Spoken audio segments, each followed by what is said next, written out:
Everyone, we had, as we had our closed session, so I'm going to jump back into, Mr.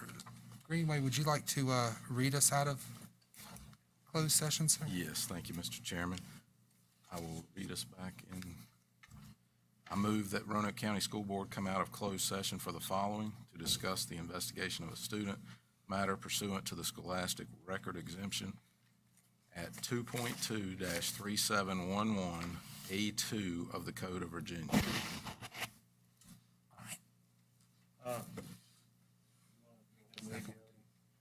Second motion. Oh, I'm sorry.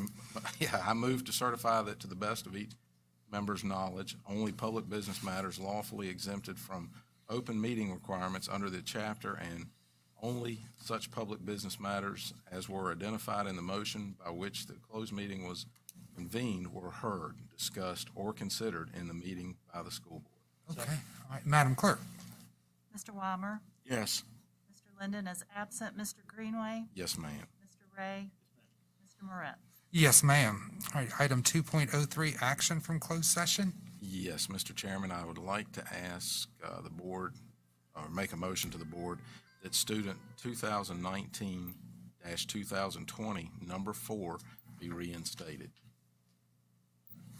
Is that a second? Second. All right, Madam Clerk. Mr. Weimer? Yes. Mr. Greenway? Yes, ma'am. Mr. Ray? Mr. Moretz? Yes, ma'am. And any other action from class? Yes, Mr. Chairman, I would like to identify the following 7 students identified as 2021-2022, student 1 through 7, that we allow them religious exemptions. Do I have a second? Second. All right, Madam Clerk? Mr. Weimer, Yes. Mr. Greenway, Yes, ma'am. Mr. Ray, Yes, ma'am. Mr. Moret. Yes, ma'am. Okay, jump right in. Welcome everyone to the meeting tonight, August 12th, 2021. If you wouldn't mind, we can stand for the Pledge of Allegiance. Pledge allegiance to the flag of the United States of America, to the republic for which it stands, one nation, under God, indivisible, with liberty and justice for all. All right. Item 4.01, announcements of changes in the agenda. Hearing none. Mr. Chairman? Yes, sir. I make a motion to approve item 401 and 02 agenda. All right. All right, Madam Clerk? Mr. Weimer, Yes. Mr. Greenway, Yes, ma'am. Mr. Ray, Yes, ma'am. Mr. Moret. Yes, ma'am. All right. Moving on to presentations and recognitions. Item 4.01, we've got recognition of the Certificate of Achievement for Excellence in Financial Reporting. Dr. Nicely. Good evening, Mr. Chairman. Thank you, members of the board. I'm going to invite Ms. Peterson to come on up because we want to recognize our finance team for a tremendous achievement that they've earned. So this is on behalf of the Government Finance Officers Association of the United States and Canada, and they've awarded a Certificate of Achievement for Excellence in Financial Reporting to Roanoke County Public Schools for its comprehensive annual financial report for the fiscal year ending June 30th, 2020. The report has been judged by an impartial panel to meet the high standards of the program, which includes demonstrating a constructive spirit of full disclosure to clearly communicate its financial story and motivate potential users and user groups to repeat the report. This is the highest form of recognition in the area of governmental accounting and financial reporting, and its attainment represents a significant accomplishment by government and its management. So we want to express congratulations and appreciation to Susan Peterson and the finance team on winning this award. Absolutely. Absolutely.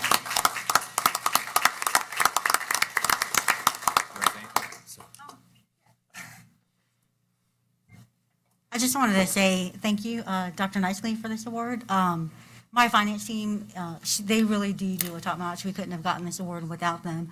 I didn't invite them in here because of the social distancing, and I wanted to allow them the freedom of staying at home with their families. But Ms. Rawlings, Ms. Caldwell, and Ms. Haley do a fantastic job. They are top notch, and I could not ask for a better team to help me do what I do. I could not be where I am and do what I do without having that team to support me. Mr. Chairman? I had a comment. Ms. Peterson, thank you. I know counting beans is not an exciting thing because I've did that with Norfolk Southern in the accounting, and it's not glamorous, but it's got to be done. So, It's fun for some of us. well, maybe it wasn't just for me then, but anyway, it can be pretty dull, but you got to have it. So, thank you. Thank you.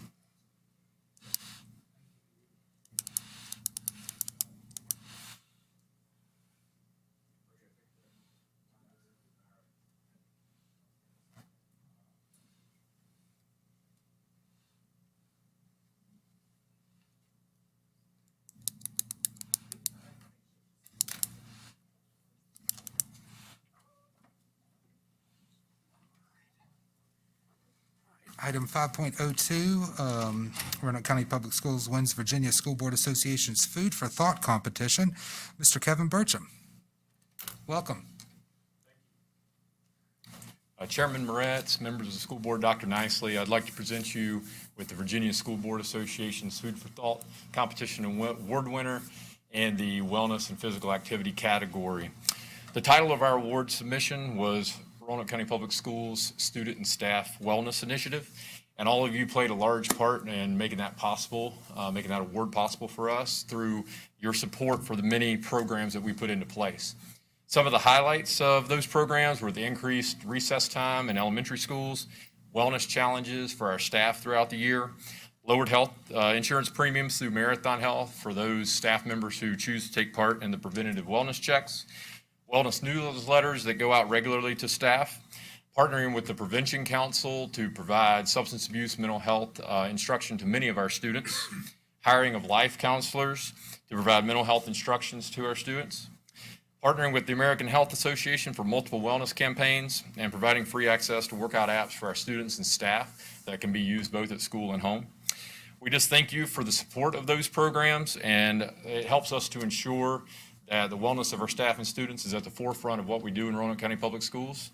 So congratulations to you on this award from the Virginia School Board Association. We appreciate all you do. Thank you so much. Thank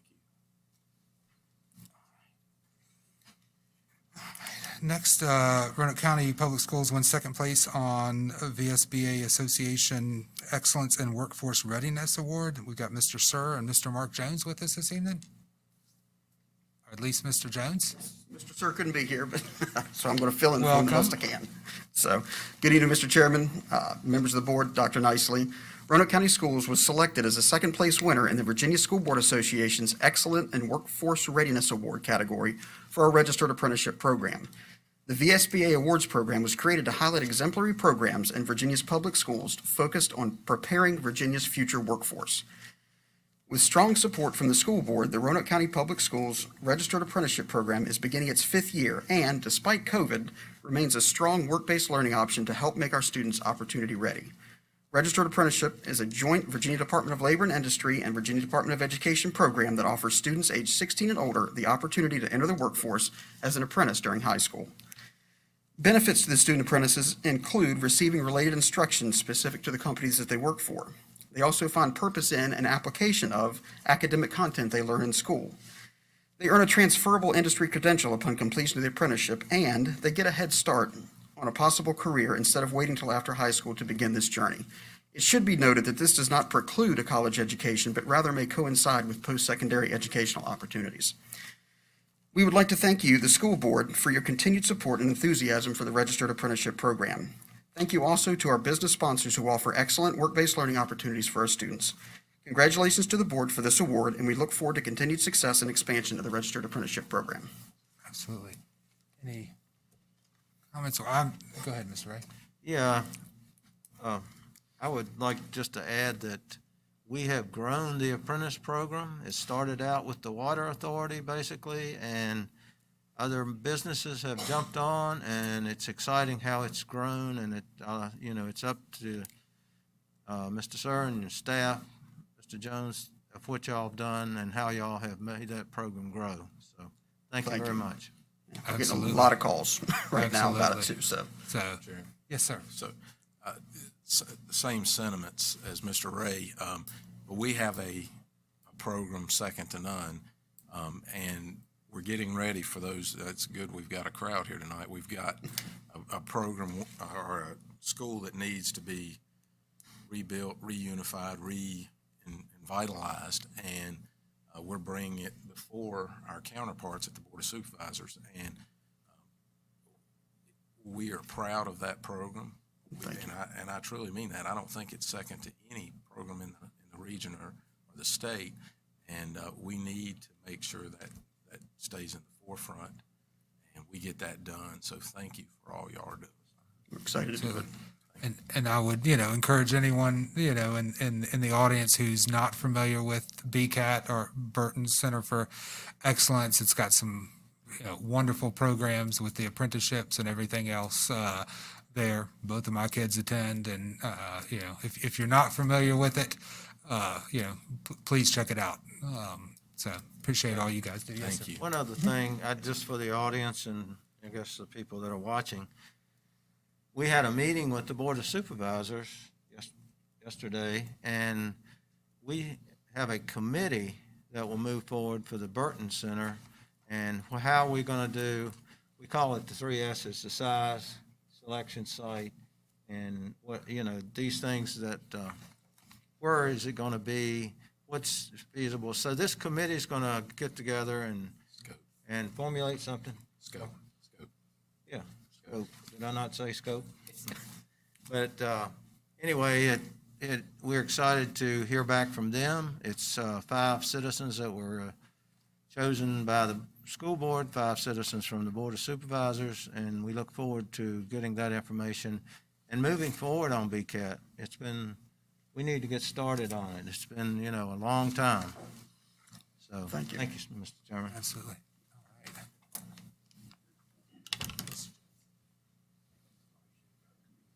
Thank you. Thank you. Okay, item 6, we have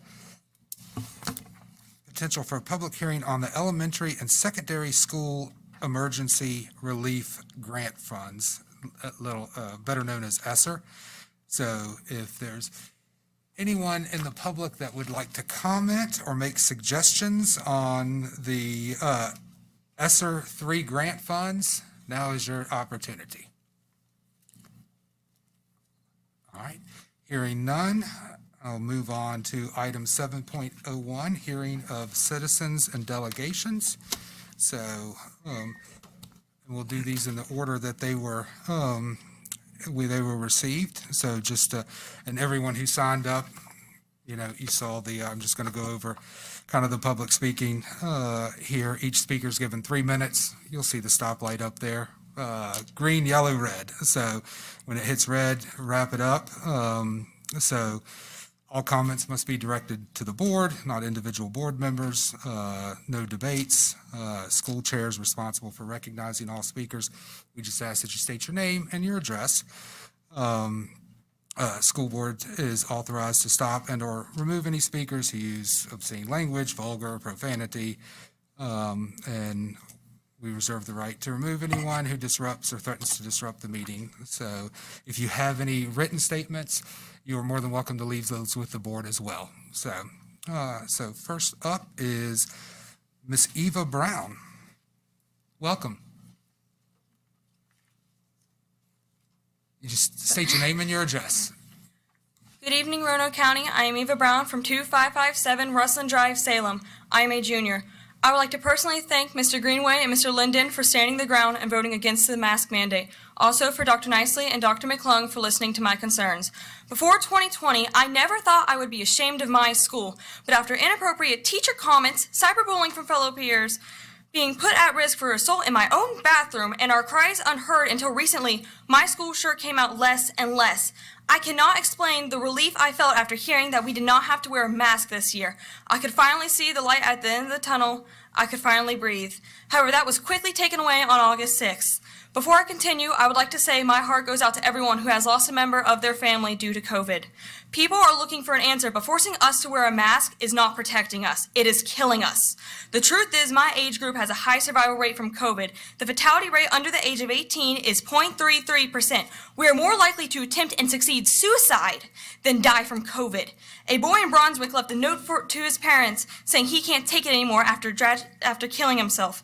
And he is not the only one. A person can be dead but still be breathing. We are being turned into shells of ourselves. This is the effect the masks are leaving on us. Younger children will be left with underdeveloped social skills. Drug and alcohol abuse are on the rise. Every day another student is being pushed onto pills for depression and anxiety. Masked faces are no more than a brick in the wall to the government and teachers. I'm here to tell you we have a name, we have a face, and we have a story. This is the next generation that we are raising, that we are failing, that we are being treated as if we are the problem, that if we can't breathe, just go online. We are being torn between choosing to slowly suffocate at school or drown ourselves in loneliness. Masks should be optional. For those concerned about COVID, they should be given the option to go online or to wear a mask in school. What we are doing is playing God. Everything we do puts us in danger. By the CDC logic, we shouldn't be driving cars to school since more youth die in accidents than COVID.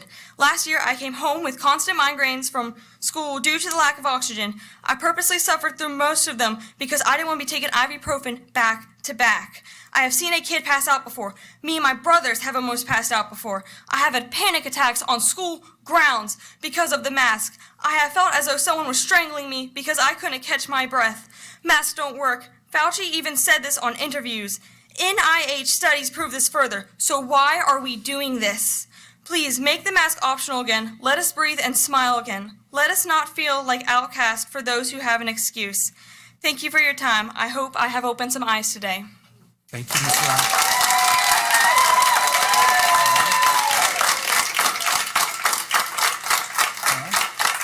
Next up is Chad Brown.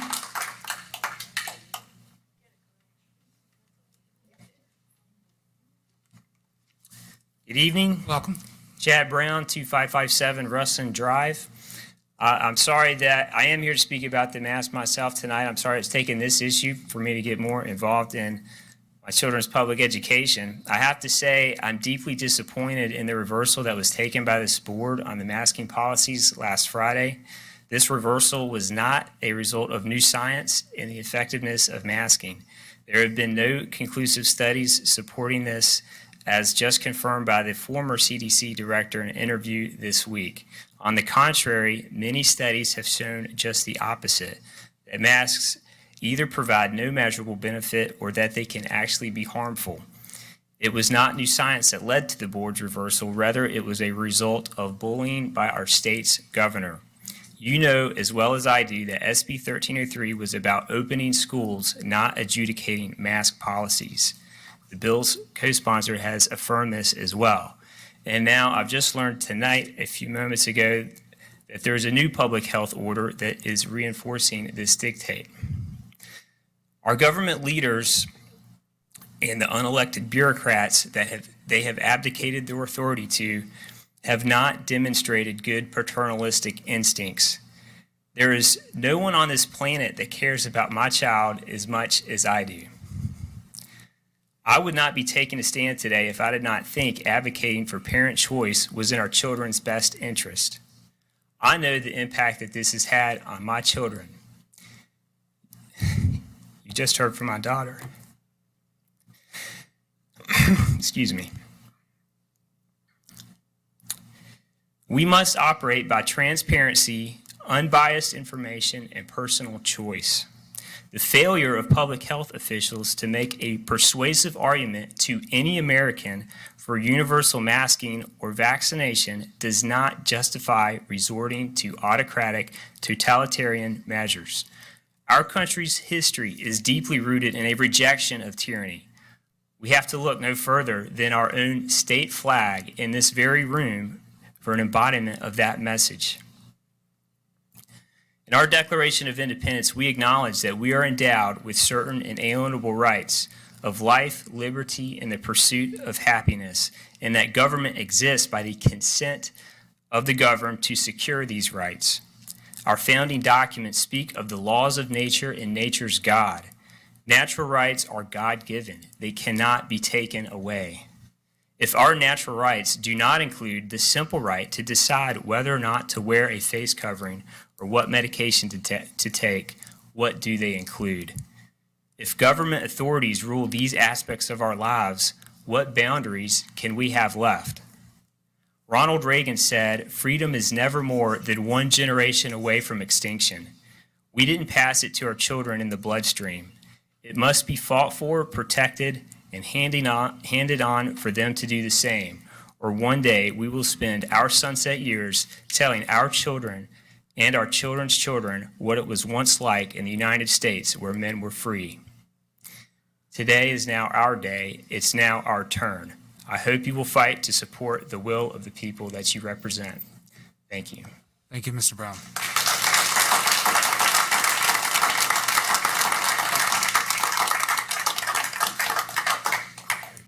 Miss Angela Brown?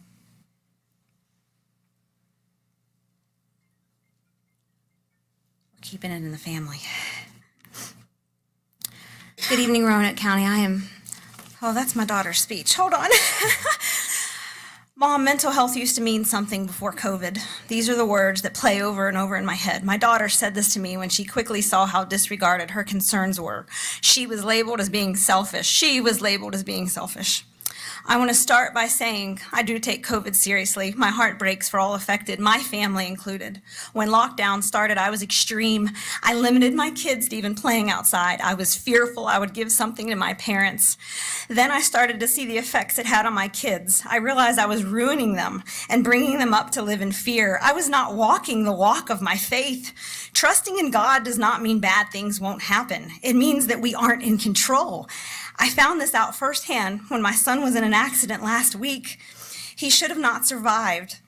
All I can say is that it was not his time.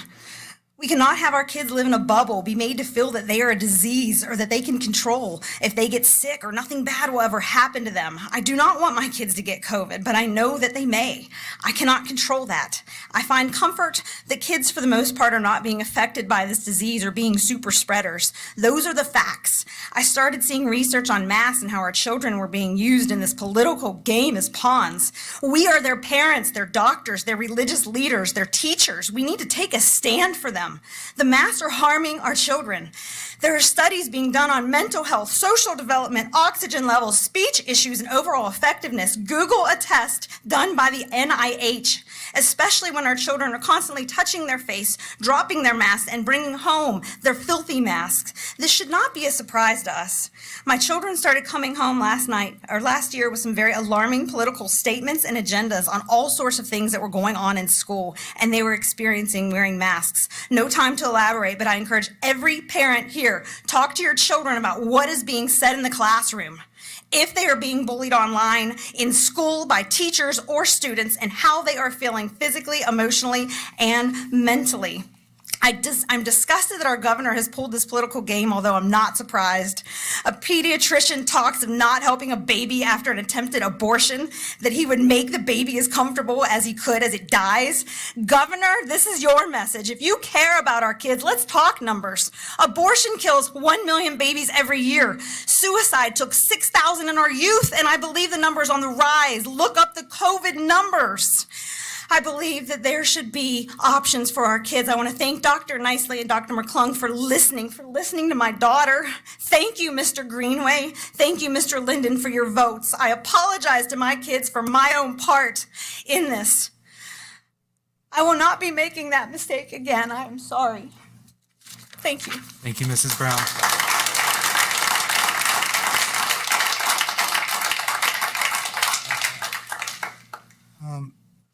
Kristen Wilson, welcome.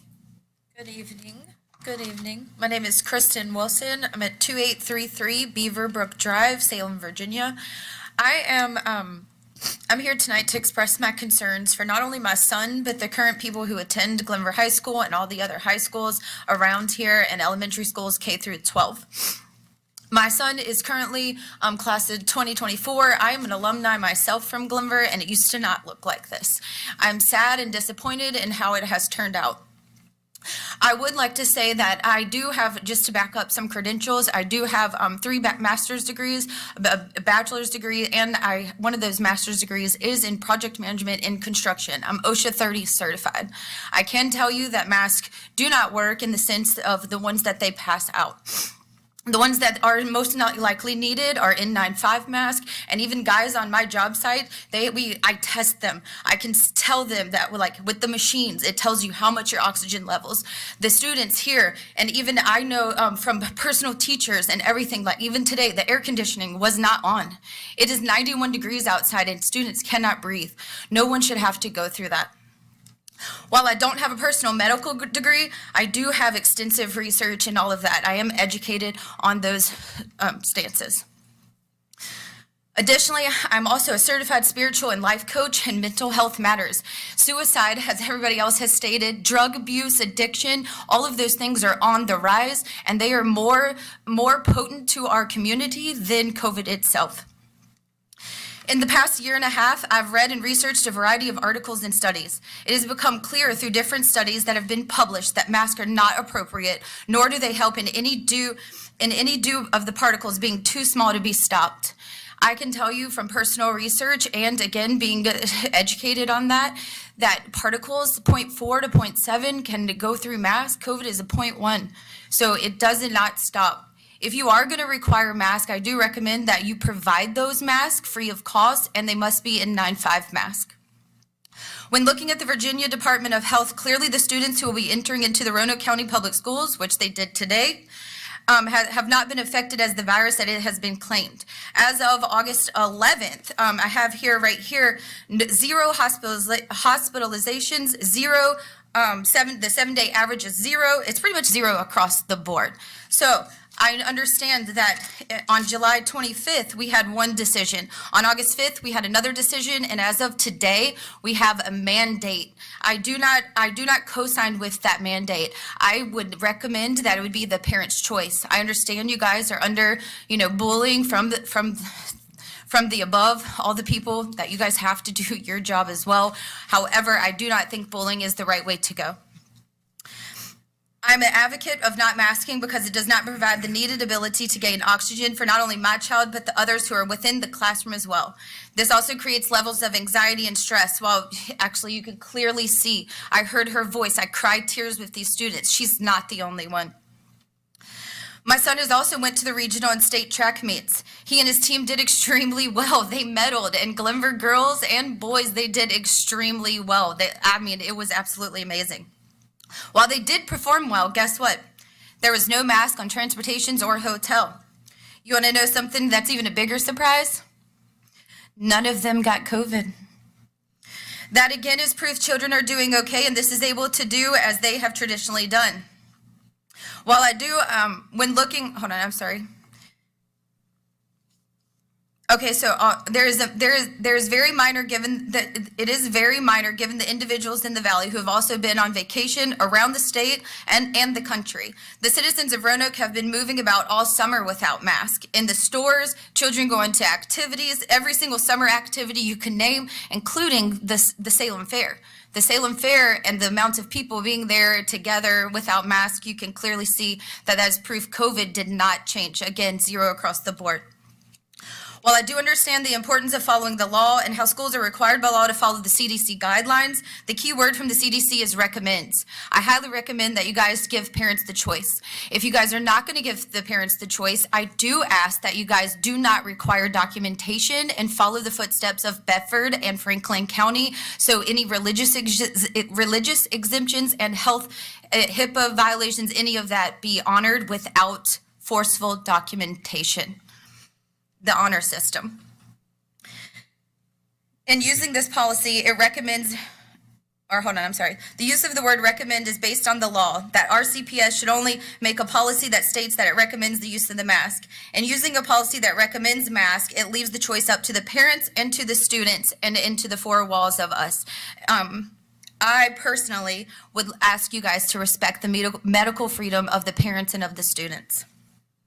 This is where RCPS should stand on the policy and following the law, and then using the words of recommendation or optional of mask. And I understand that the mandate, this was written before today, so I understand that there is a mandate. But again, I asked you guys to either provide the mask, N95 mask, do not require documentation of any of the religious or health exemptions. And I would also like to state that we are not in a state of an emergency, so I just don't understand that part of the mask. So I'm making the motion to revisit the new vote if that is an option. If not, you guys heard my recommendations. Also, I'll leave with this. If none of this can be honored, I would like to say that there does not need to be a waiting list. Virtual options need to be open. So again, it could be back into the parent's choice. Again, my name is Kristen Wilson. I'm from 2833 Beaver Brook, and I appreciate you guys' time. Thanks, Ms. Wilson.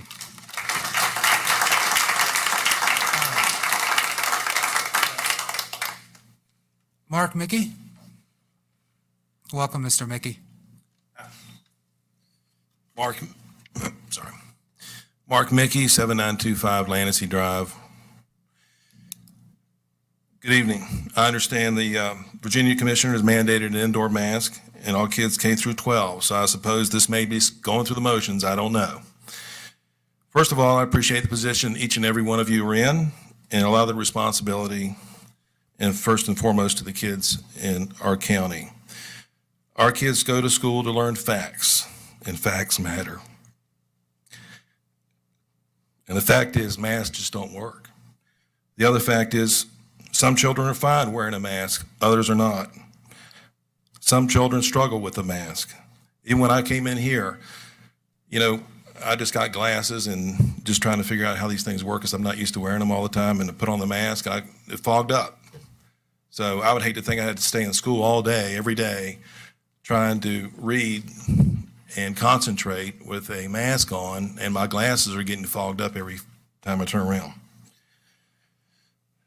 They call that, by the way, some kind of acne condition. By the way, they have a name for everything.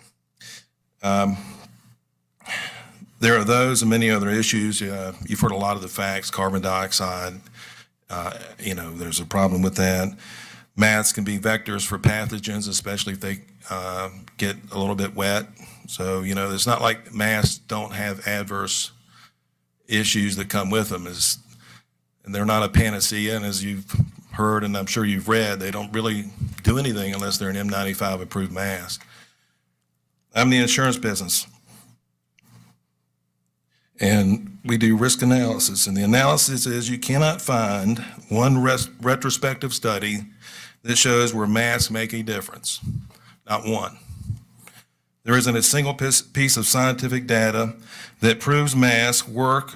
Our kids are for any kids under 25. All kids under 25, you have 1 in a million chance of dying from COVID. They are more likely to die of the seasonal flu or get struck by lightning than they are to die of COVID. And of course, you've heard a lot of the numbers from other people. Very, very minimal. If you had mandated a mask for seasonal flu, well, shame on you, because every child in Roanoke County has been exposed to the seasonal flu. As I mentioned earlier, I understand the Virginia government has acted on this, but facts matter. Our kids matter. So unless you're going to mandate hazmat suits, there's nothing but political theater as far as I'm concerned. But I appreciate your time. Thank you, Mr. Mickey.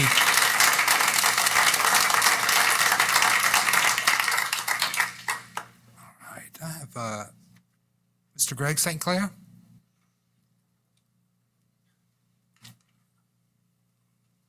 Welcome, Mr. St. Clair. Thank you. Greg Sinclair, 2507 Sharmar Road, Roanoke. I doubt I'm going to do better than previous speakers, but again, thank you for allowing me to speak today. I believe that the board, in following the CDC recommendations for children to be masked, is an error.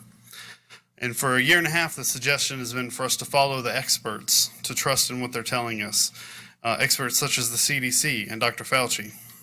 But there are experts who are equally qualified that have come to different conclusions. Martin Koldorf, PhD, biostatistician, epidemiologist, professor of medicine at Harvard Medical School, last week stated, "For children, COVID is less dangerous than emphysema. Every year in the U.S., depending on the severity of emphysema, between 200 to 1,000 children die from emphysema. So far, 300 something from COVID death. So why have we not been masking for emphysema previously?" He also stated children should not wear masks at all. No evidence masks work on children. They are not efficient transmitters to other people. At the end of July, when asked about masking children, Dr. Jay Bhattacharya, professor of medicine at Stanford University and research associate at the National Bureau of Economic Research, he also directs Stanford Center for Demography and Economics of Health and Aging. When asked about masking children and concerns about the Delta variant, he stated, "I don't think the Delta variant changes the calculus on evidence in any fundamental way. Look at the data before the Delta variant. Look at Sweden. They kept their schools open, unmasked, no social distancing all year. Teachers themselves, before the vaccine, were at lower risk of COVID death than the population at large. Delta variant is coming in this context, where every teacher has had the opportunity to get vaccinated, protected against the severe disease. Evidence continues to show kids are not spreaders of the disease in an efficient way. So the masks themselves have marginal, if any, benefit in slowing the spread of the disease. Masks do actually cause some harm to children developmentally. On net, it's not a good idea to mask children." Then when asked if there is a single randomized controlled trial study that shows masking school children provides benefit, he stated, "There's only been one randomized study of mask on COVID, the study in Denmark. It found essentially no statistically significant benefit to mask wearers from wearing the mask. Again and again, we can see that no studies show mask work, and experts such as Dr. Cody Messner, Sunatra Gupta, infectious disease epidemiologist and professor of theoretical epidemiology at the Department of Zoology at Oxford, Dr. Scott Atlas, radiologist, healthcare policy advisor, senior fellow at Stanford University, and a list of others argue against masking children, even based on CDC presented data. Dr. Atlas's words, "The use of masks as part of a mask mandate for the general population didn't work when it was used to stop cases. That's proven and that's unarguable. In Los Angeles County, Miami-Dade County, Hawaii, Alabama, the Philippines, Japan, the UK, Spain, France, Israel, and other places, the cases went up regardless, and that's a fact. Masks are just one of the several obsessions that have happened during this pandemic. Honestly, it's an indication of how far off the rails the whole discussion is. There's tons of evidence from experts with opposing opinions to what we've heard from the CDC. The CD itself has stated in its own data, this decision to mask our kids is not based on evidence but fear. The most vulnerable have been protected. We should not treat our children this way. According to the CDC's own data, only 1.8% of current U.S. COVID hospitalizations are school-aged children. That's 112% lower than when the school year ended. It's never been higher than 3.4% for the whole pandemic. In conclusion, the vulnerable have had the opportunity to choose what is best for them. And there's conflicting opinions by qualified experts. Scripture says there is wisdom in a multitude of counsel. We educate ourselves, and we should be able to choose what's best for ourselves and for our kids as parents. If you trade your freedom for security, you'll get neither. There's a doctrine called the lesser magistrate. In this instance, it has to do with the fact that those that are in lower elected office, responsibility is to protect those that are beneath them, those who have elected them to represent them. And when a higher authority comes in and says something that works against their rights, it's the responsibility of the lesser magistrate to continue to protect, even when a higher power says otherwise. This is your responsibility, gentlemen. I thank you for your time.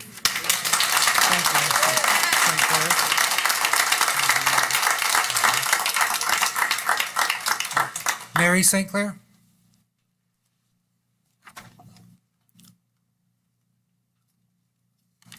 Good evening. My name is Mary St. Clair. My address is 2507 Sharmar Road.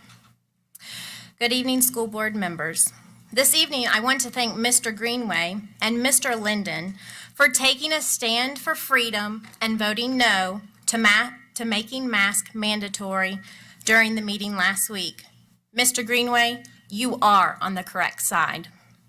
I am sure you all are by now well aware that I am for optional mask wearing.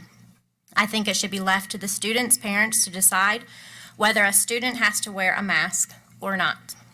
In regard to the 16-page CDC document that Mr. Linden referred to in the meeting on August the 6th, there are recommendations that are currently not being required. I find this disturbing and very hypocritical that you, the school board members, can pick and choose which CDC recommendation to follow. If you can choose, why can't we, the parent, choose for our kids too? Now, let's talk about education. We, the people, are entrusting, well, sort of, I'm starting to lose trust as each day passes, the Roanoke County Public School System to educate our children. This past week, I've had the opportunity to have many conversations with those who are employed here, and I found it shocking that you all are taking the word of the CDC at its face. Unless you live under a rock, you would know this would not be the first time the CDC has gotten it wrong or put out incorrect information. Just yesterday, the CDC had to correct numbers they put out regarding COVID cases coming from Florida. Only after the Florida Health Department called them out on this publicly. Mr. Moretz, I personally sent you this information this morning. We have been in this pandemic for long enough to get real-time data. Where is the CDC scientific data to back up these recommendations? I asked Dr. Stegall if she was asking these kinds of questions about the information the CDC was putting in place or requiring our students to follow, And her response was that it was, quote, ridiculous to question the experts, unquote. As an educator, wouldn't that be the first thing to do? In another conversation that I had with Dr. McClung, she made mention that children were not having any psychological issues when it came to mask wearing or being around teachers and staff that wore masks. I also asked her for the scientific evidence. She said she didn't have any. Where are the studies? Where is the research? Why are these questions not being asked? Are you, school board members, asking the questions, doing the research for yourself, or are you just being bullied by the biggest kid on the playground, Lord Northam, and just towing the line? I keep hearing, well, it's the law. Do you think Rosa Parks could have changed the course of history if she had have just followed the law? It's time to put freedoms first and protect our children. And I believe being able to breathe freely shouldn't even be a consideration to have to think about. Thank you. Thank you, Ms. St. Clair. Robin Rowland. Good Welcome. evening. Thank you so much. This is a familiar territory. I've been in here a few times with my children. I have 6 children. I've graduated 5 of them from Northside High School. I too am a Northside High School graduate from many, many years ago. And so we were here a few months ago because Tobias received the Outstanding Apprenticeship Award in his age group, which I love the apprenticeship program that you all offer. I think that is one of your best programs that you offer. He also was #1 in the state for his masonry and went to the national level and made it to the top 3rd in that. And so our kids, my kids, are very active. They've been very active in the school. And I've graduated 5 of them now. They are all hardworking. They have a great work ethic. And I'm so grateful that they have turned out the way they have, as I've been a single mom for 12 years to these children. One of the issues that my children had talked to me about in the past that I probably should have addressed a long time ago is the problem at Northside High School with drugs in the bathroom. My children have avoided going to the bathroom at their school, and one of my friends, we had this talk, she said, yeah, my kids haven't gone to the bathroom at school for years. They wait till they get home. Now that, to me, is a health problem. It's not good to hold that all day long. So there is a real drug problem at Northside High School, and it's being done in the bathroom, so whatever it takes to clear that up, that needs to happen. And I'm going to switch gears a little bit. Blind trust in authority is the greatest enemy of the truth. That's by Albert Einstein. So a couple of weeks ago, Dr. Jessica McClung was so gracious to call me back because I had called to find out what the topic of conversation would be at our meeting, and she assured me that our group here would not be getting involved politically. We would run things normally. We were going to get back to a normal school life, the way the kids know it and knew it, and that we were not going to participate in the political chaos. And here we are. We are in the political chaos. Yesterday, I told my son, if you don't want to wear a mask in school, don't wear it. That's what I told him. Now, I've raised my children to respect authority, but I also have raised them to go with their convictions. So I'm not sure what he did today. He's a boy and he doesn't talk a whole lot. But on the way to school today, I said, Toby, where's that smile I love? He said, not today, Mom, not today. So our kids aren't going to get that normal school life that they're used to with their friends, interacting, playing sports. He loved soccer. He loved football. He was all about it. But last year, when he and my daughter, Mariah, chose to do full-time virtual which I was in full support of that. We actually had our best year ever as a family. We connected more. We saw each other more. My kids had jobs. They worked hard. They worked full time. My son has enough cash for his own car. He's going to be buying his own car. So he saved his money. He's worked hard. He has learned life skills and a work ethic. And if he decided that he was not going to go to school another day, he would be so successful in his life. I know that. I know that because he is a reflection of our family. Our family. My children are a reflection of my family. Like all of you, your children should be a reflection of your family, your values, your convictions, your beliefs, not the beliefs of a governmental system, not the beliefs of mandates and forced regulations that do not even line up with our Constitution, our God-given rights. They are not to be just indoctrinated, but educated. Now, the school's responsibility is to educate the children on the basics, reading, writing, math. That's really all. My responsibility is to teach them the way that they should go so that when they are old, they won't depart from it, that they can make wise choices when they're adults.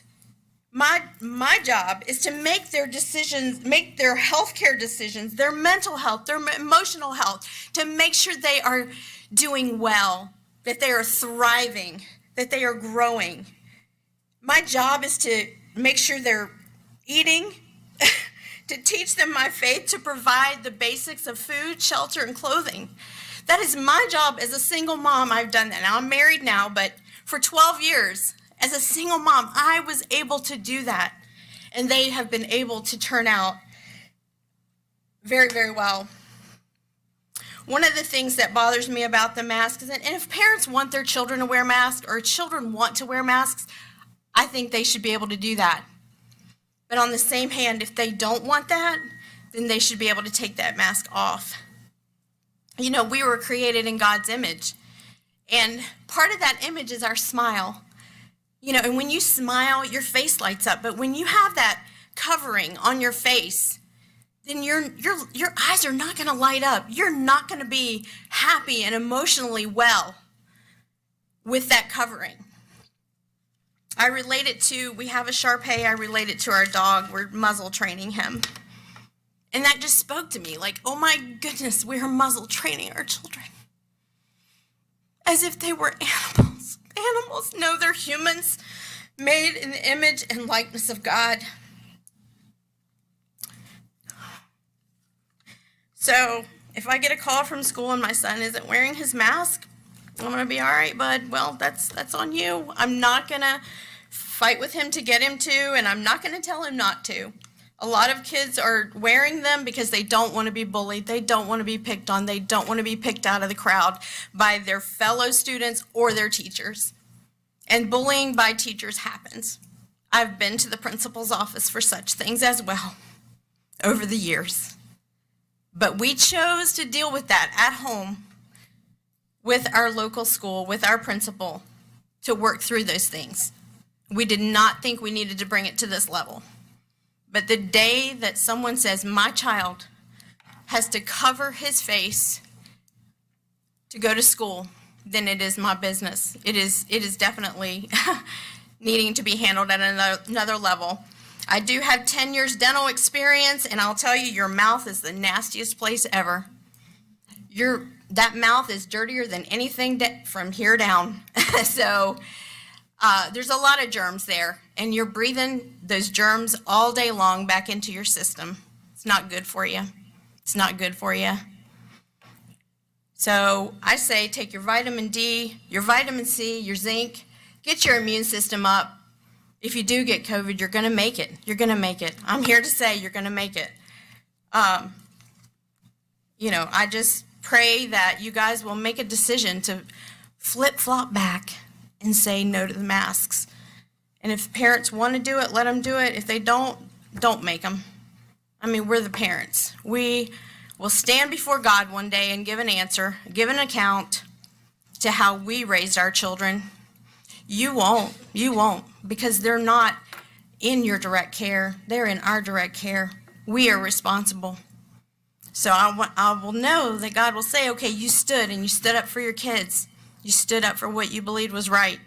Just like the parents who believe that masks are great, they're going to stand up and they're going to tell you that. And I'm fine with that. Let their kids wear their masks. I don't care. That doesn't bother me. But please unmask mine. Thank you. Thank you, Ms. Miller.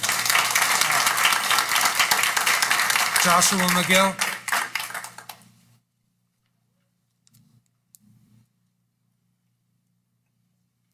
Welcome, Mr. McGill. How y'all doing today? Thank you. My name's Joshua McGill. I'm at 475 Buckeye Lane. A lot of these people have already touched base on a lot of this stuff. So I'm going to keep it real brief, but I've got some documentation here, and I've got some codes and statutes and some research. But I'm just going to read a few things for you. A single virion of the SARS-CoV-2 is about, like we heard earlier, 0.1 microns. The pore size of that surgical mask is 200 to 1,000 times larger. Those blue masks, they don't do anything. Nothing. Just a muzzle. Size of smoke particles in a wildfire are 0.5 micron, which is 5 times the size of the SARS-CoV-2 protein. Wearing a mask to prevent catching that SARS-CoV-2 or similar to the influenzas, like throwing sand at a chain link fence. It just simply does not even come close to even working. All parties mandating the use of the masks are not only willfully ignoring established science, but they're engaging in what amounts to a whole school clinical experimental trial. This conclusion is reached by the fact that mass use and COVID-19 incidents are being reported in scientific opinion, pieces promoted by the CDC and others, which is a private corporation. I don't know if you knew that. The fact is, after reviewing all of the studies worldwide, the CDC found no reduction in viral transmission with the use of face masks. So wearing these respirators with a host of physiological and psychological burdens, these can interfere with the task performance and reduce the work efficiency of these children. These burdens can even be severe enough to cause life-threatening conditions, as we have already heard. So furthermore, the mandatory mouth mask in the school is a major threat to these children's development. It ignores the essential need of a growing child, the well-being of children, and the young people in highly development on the emotional connection with others. Masks create a threatening and unsafe environment where emotional connection becomes very, very difficult. So regardless of the lack of safety and efficiency behind the decision to require a child to wear these masks, it is illegal to mandate EUA-approved investigational medical therapies without informed consent. Mask for use for viral transmission prevention is authorized for emergency use only. Emergency use authorized by the FDA means that the products are investigational and experimental only. The statute granting the FDA the power to authorize a medical product or emergency use requires that person being administered with the unapproved product be advised of his or her right to refuse the administration of said product. That statute further recognizes that basically the well-settled doctrine that the medical experiments and clinical research that may not be performed on these human subjects without the express informed consent of the individual receiving the treatment. The right to avoid imposition of the human experimental is fundamental, but it's also rooted in the Nuremberg Code of 1947, and it's been ratified in the 1964 Declaration of Helsinki. Gentlemen, you've got a big problem on your hands, and it's growing quickly. Thank you. But I'll leave you with these documents if you'd like to see them. Absolutely.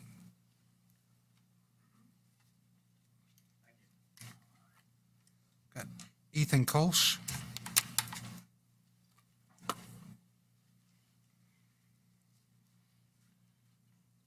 Did I pronounce that correctly? No, it's okay. Sorry. It's fine. It's probably not the first time. No, it happens all the time. It's Ethan Kelsch. Kelsch, sorry. 6133 Hidden Valley Drive. Wow, these people have really made my case for me. I need to tell you, I'm an attorney, and I want to discuss the legal ramification that you guys are really, as just mentioned, opening up a can of worms for yourself. Now, I'm not sure whether you guys are concerned about Richmond filing a suit or withholding funding from you. Nothing in the legislation or the executive order states that they have any intent to do that or have the authority to do so. But you are exposing yourselves to liability for damages. In fact, the young lady right here, I think that's the one you need to listen to the most. So anyway, according to, if the government wants to infringe upon somebody's rights, they have to apply the strict scrutiny test. You guys may be aware of this. There's 3 components to this. It's the government's job to make the strong showing. It is not the people's job to defend against the government action. It is you that must make the strong showing. The 3 components are: 1, a compelling government interest. According to the CDC, the flu is at best equal to COVID when it comes to danger to children. The children lack certain receptors to pick up COVID that don't develop until they're adults. There's plenty of other information, as mentioned earlier, that the flu is actually more dangerous to children than COVID. So you fail on the compelling government interest to start. But I'll continue. It has to be narrowly construed. You're saying have a variety of masks. Throw anything on your face. That's not narrowly construed. It's also not effective. You also are saying that they must be worn everywhere. I'm not exactly sure if this includes the school grounds, but everywhere inside the school must be worn. This is regardless of whether a child is alone in a room and not going to be spreading it to anybody. It's not narrowly construed. So you fail on the narrowly construed part. 3, the methods must reasonably achieve the purpose. As we've seen here, that doesn't hold any water. There are many studies that show there's no correlation to masks controlling the spread of the virus. I will include this, it'll run me over a little bit, but according to the WHO's own data, you have Germany versus Sweden. In October 2020, Germany had 86% compliance with masks, Sweden had 2%. The deaths per 1 million, they were both equal at that time at about one per million. In January 2021, the deaths per million in Germany were greater than 10 per million. In Sweden, they were 9 per million. In July 2021, the compliance had shifted a little bit, but it was still 80% compliance in Germany and 9% compliance in Sweden.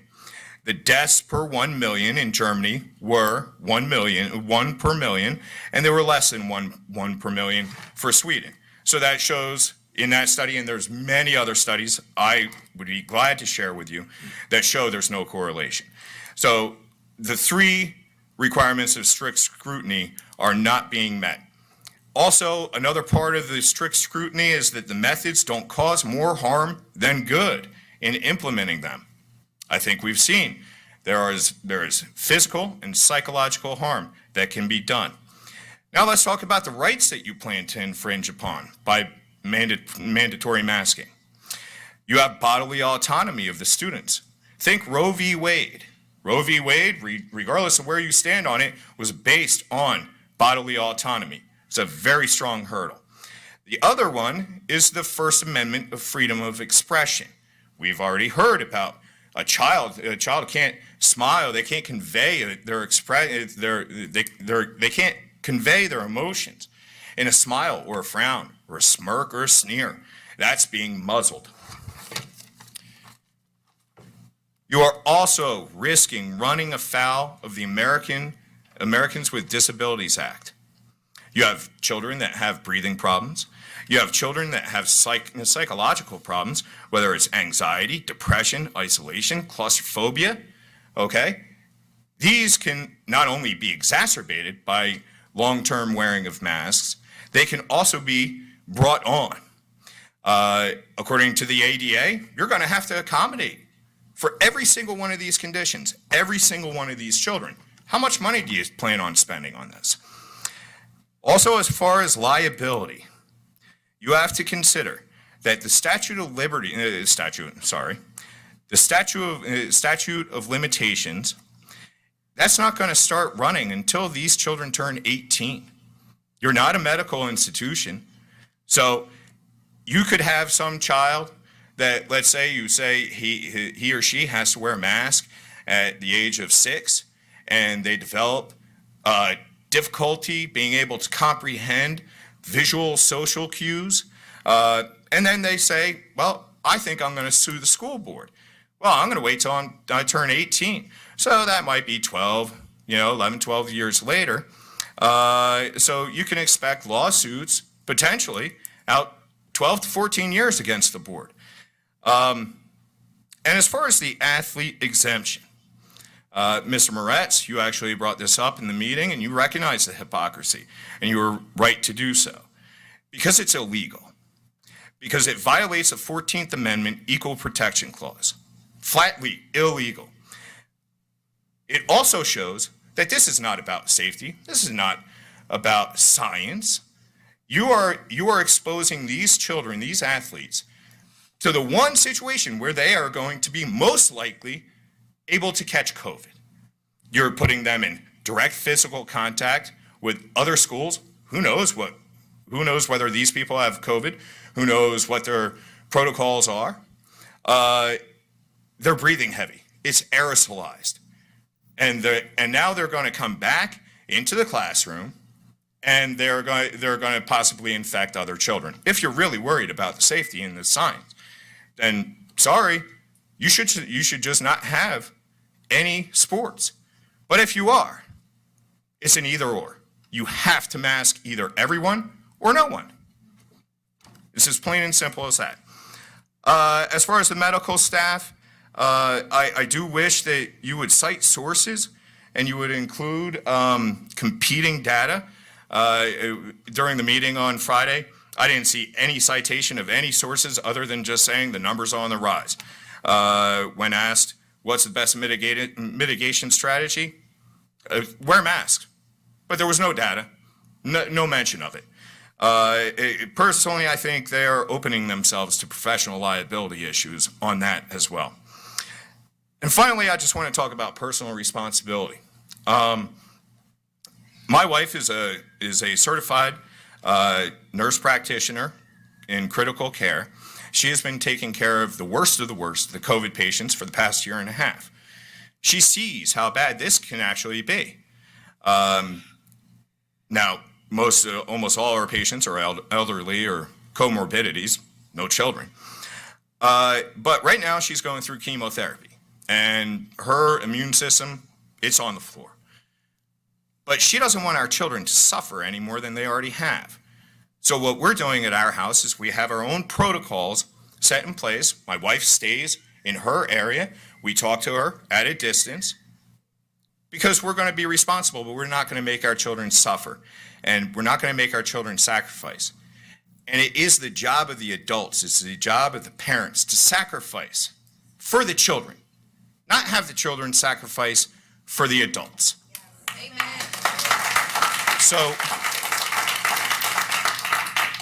So when you're talking about this, saying that the children have to mask up or they can't do anything that they want to do, it baffles my mind that people would allow fear to override any semblance of normalcy for these children, and to expect them to sacrifice to placate an adult's fears is simply shameful. Thank you. Thank you. Shelley Martin. Shelley Martin.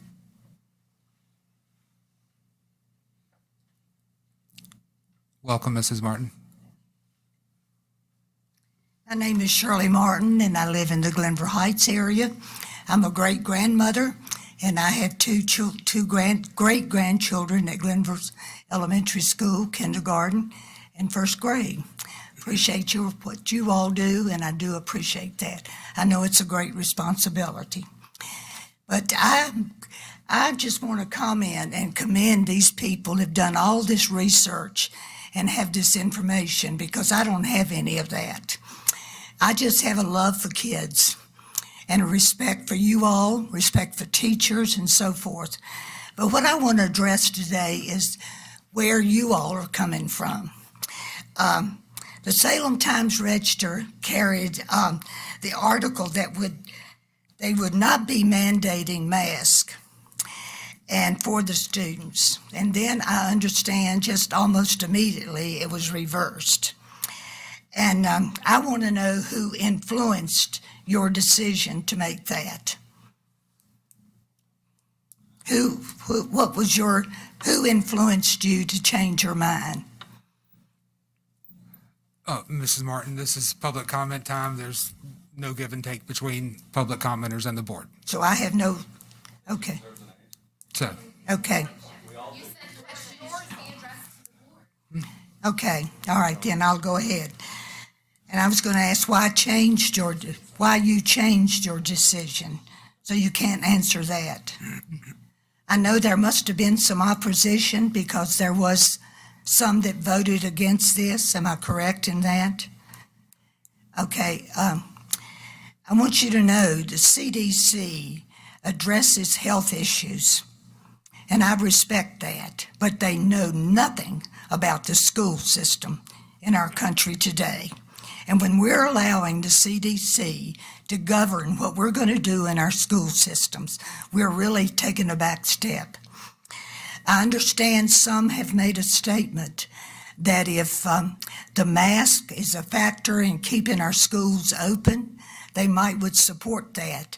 But by the same token, the question comes up, can we trust our board to actually follow through with that and allow our schools to stay open and not be influenced by outsiders? That's what's happening in this country today. If we're not careful, we will continue to allow outside influence to infiltrate and degrade our school system. And it's going to be up to you guys and you, sir, to protect that. And this is a start where I see where we're allowing the influence to do what does not need to be done in our school system.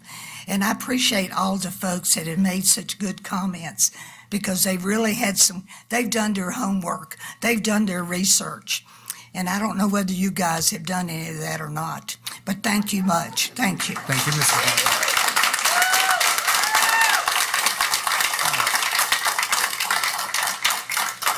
I've got Mr. Jerry Canada.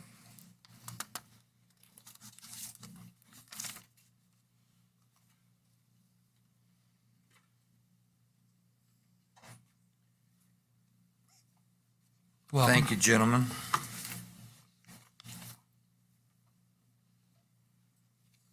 Pretty tough night.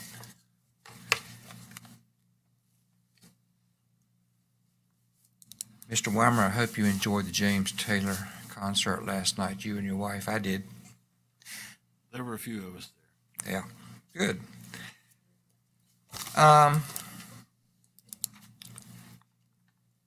I'm not here to speak for or on behalf or against or for masking, but I'm trying to I attended both of your work sessions last week, one in person and one virtually. And I just offer some thoughts on what I heard said and how I interpreted it. And I meant for these comments to be, directed to you, but I think some of these, I just like for everybody here to just think about some of the stuff I've said. And please let me go home safely. But years ago, back in the 70s, I was being trained as a young state trooper in the academy.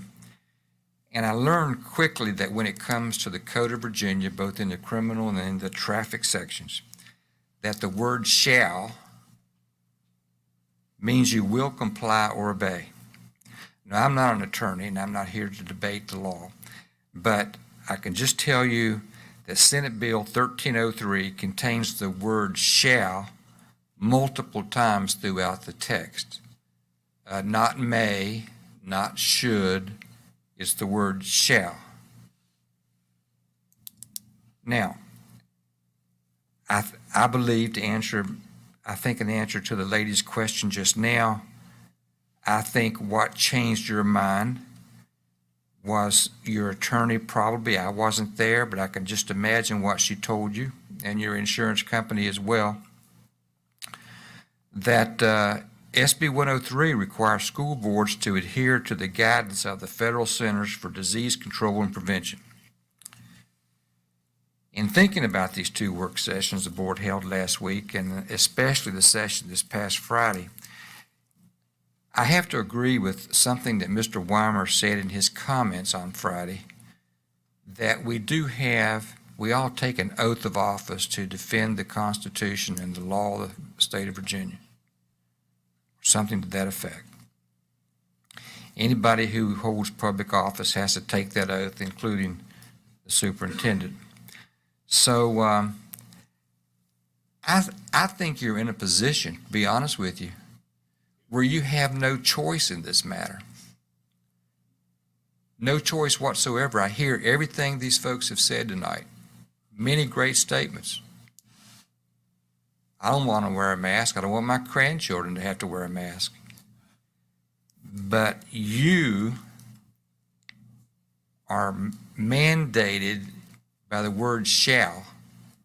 And if our legislators are going to pass laws, then they need to understand what it is they're passing and what every word means. I know that law was intended just to get kids back in school. Let's get them face to face. But then the wording went on, and it said it shall adhere to the recommendation of the CDC. So I may be wrong, I hope I am, but from my perspective, as long as Senate Bill 1303 is on the books, and as long as the CDC recommends that kids mask, and I wrote all this and thought about all this long before the governor came out today and mandated it. But I hope he won't pay attention to the red light because nobody else has.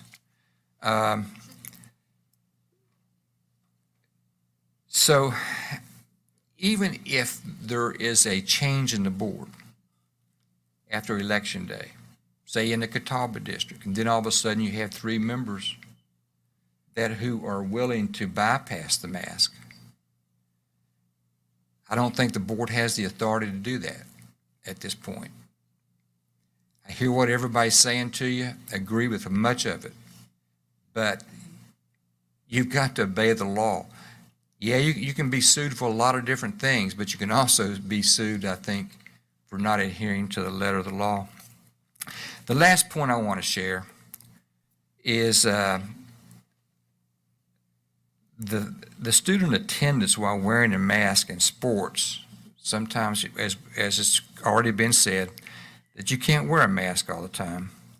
But I do know that Virginia has compulsory attendance laws. We all know that. The kids have to go to school. But on the other hand, playing sports, cheerleading, band, all those are extracurricular activities. And the students choose to participate, and the students and their parents decide that they're going to play football. They may risk an injury, or they may risk getting sick from an aerosol disease like COVID. So I feel like the Virginia High School League has done a very good job in trying to mitigate the athletics and trying to allow the kids to play. So I hope they get to play. I don't want them to not be able to play. But at the end of the day, all I can do is just pray that we can mitigate this disease in a positive way and base your decisions on the law and just good old common sense. Thank you. Thank you. All right. Vicki Henderson? Was it Henderson? Okay, all right, cool. Yes, I'm Vicki Henderson, and I'm from Glenver. I'm from Highlander Heaven. I was a Highlander, my children were Highlanders, and now my grandchildren, proud to say.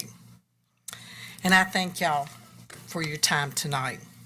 There could be no keener revelation of a society's soul than the way in which it treats its children.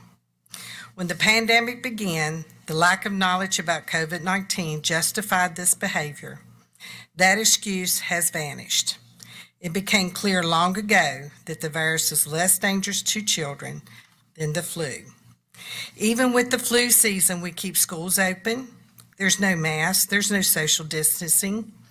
Yet by doing this poses minimal risk of spreading infections. Studies have shown by forcing children to wear masks and social distance in classrooms and playgrounds hinders learning while harming children emotionally, socially, and physically, all for no purpose other than providing false comfort to adults who ought to know better. The mask mandates are especially cruel to young children.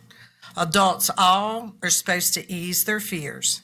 Instead, we're frightening them into believing they're being stalked by invisible particles luring in the air. A year of mask wearing will scar some of them physically, emotionally, and speaking mainly to plastic surgeon, just yesterday warned that prolonged pressure from the elastic straps can leave young children with permanent protruding ears.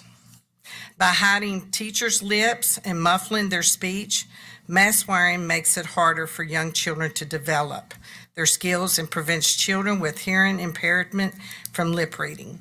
Unable to rely on facial cues, teachers and students of all are more likely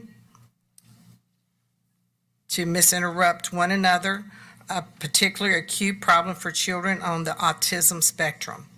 How are children supposed to develop social skills when they can't see one another's faces sitting together or play together? Also, among nearly 18,000 parents who chose to respond in a study, they reported more than half did report that the masks were giving their children headaches. I do know this by watching my granddaughter, even getting on the, I pick up my grandchildren every afternoon. I take them to school and I pick them up and I hit all three schools. And my youngest one is kindergarten and my other youngest one is second grade. And they complained, she started complaining again, Granny, my headaches are back again. And I said, I am so sorry. Granny's going to fight for you tonight. And then my youngest grandson, kindergarten, said, Granny, most of them stayed on the ground than more on their faces. And he said, and you told me that that's a really bad thing. And I said, yes, it is, but keep your hands washed. Making it difficult for them to concentrate, more than 1/3 shared other side effects. Increased not wanting to go to school, and those that did stay home and Zoomed either failed their grade or had to go to summer school. Found children unhappy, most of them were full of drowsiness and fatigue. Many parents are upset that their child's basic rights are being violated by the mandates of masks and social distancing. Some courts in other states and cities has ordered the schools to end this mandate, declaring that they damage the mental, physical, and spiritual well-being of students. We know masks can be breeding grounds for infections from bacteria, mold, and fungus. Many teachers or any adults have developed immunity either from the vaccination or infection. The risk to teachers in America and most other places is even lower. There's also no excuse for school closures, particularly now that we know the effect on learning. Researchers have found that the children studying remotely make little or no academic progress, and that the learning loss is most pronounced among those from disadvantaged homes. Yet teachers, parents, public health officials, And even journalists persist in ignoring these facts and the lasting damage that their irrational fears are doing to the most vulnerable members of society. If we continue to let the government and others mandate us, our children, then what is the purpose of our rights that we are born with? And what is the purpose of the Constitution of the United States of America? So please don't cover up those beautiful child's faces and let them see the beautiful smiles from their teachers each and every morning. We must, as God shares so many times, to have faith over fear, especially if He lives in your heart. If need to, let the parents make that choice of their child, whether they want to wear a mask or not, but don't mistreat them if they're different. Let the parents make that choice. Let their face shine in this dark world we're living in now. God says, be in this world, but do not become the ways of the world.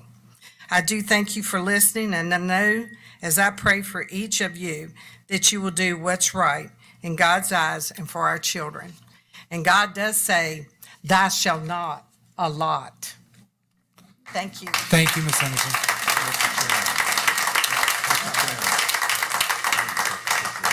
What's that? Need to take a quick potty break.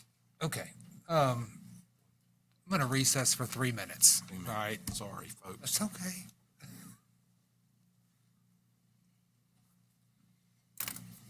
Actually.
a slight break there. Scott, and I'm sorry, Swinburne. Yeah, I'm sorry, Scott. That's all right. Swinburne, Mr. Swinburne. You didn't say swine, so that's even better. Welcome. Hey, hi. Thank you, gentlemen. Thank you for your service. I would not want to be in your shoes, that is for sure. All of you. It's tough. So I'm trying to open up my phone and my notes. I kind of shoot by the hip for the most part. I get cliff notes and then I speak from there. So I'm not going to read anything. I just have notes. So thank you to all the parents that are here, no matter what. Just you're advocating for your kids. That's what's most important. I'm interested to see. I'd love to see a survey on like how many parents where they feel, and maybe it would help calm me down a little bit, to see where people stand on it. And don't know if we're going to get that, but many great points have been addressed here that have been brought up that through conversations, and know that you guys have been brought to your attention. You're well aware of statistics and data, as well as then what somebody else or another organization recommends that contradicts the points and everything. So I'm not necessarily here to speak on those things because you've heard them all.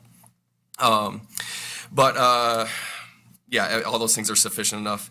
I guess the reason why I'm here right now is I'm hoping that I am able to have a little bit of a soapbox that I'm hoping that other parents can hear and that you guys can hear as well. Because it's something where my wife and I sat down, and this is our kids. They just now, I believe the state attorney general just made an announcement that even private schools are going to be required to do the mask mandates too. That was announced. That's crazy to me that now private schools are being required. It's wrong. And with that, so how do I stand up for my kid? Coming here, speaking to you guys, I think you guys are in a very difficult situation, based on, even on some of the, you had a lawyer speak to something, and then you had another gentleman that kind of said, here are the laws, and we have to follow the laws, and and so flat out, what did my wife and I do? We literally unenrolled our son from school. We are going to homeschool.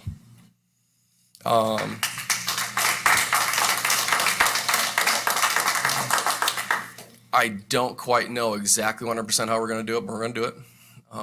And I hope that he's going to get the best education possible. And this may be temporary, maybe long-term, we don't know. But we know that with what is going on in our state, what's going on with our schools, what's going on across the nation in general is just wrong, and we're not going to stand by it. So this is the best way that we can protect our child right now.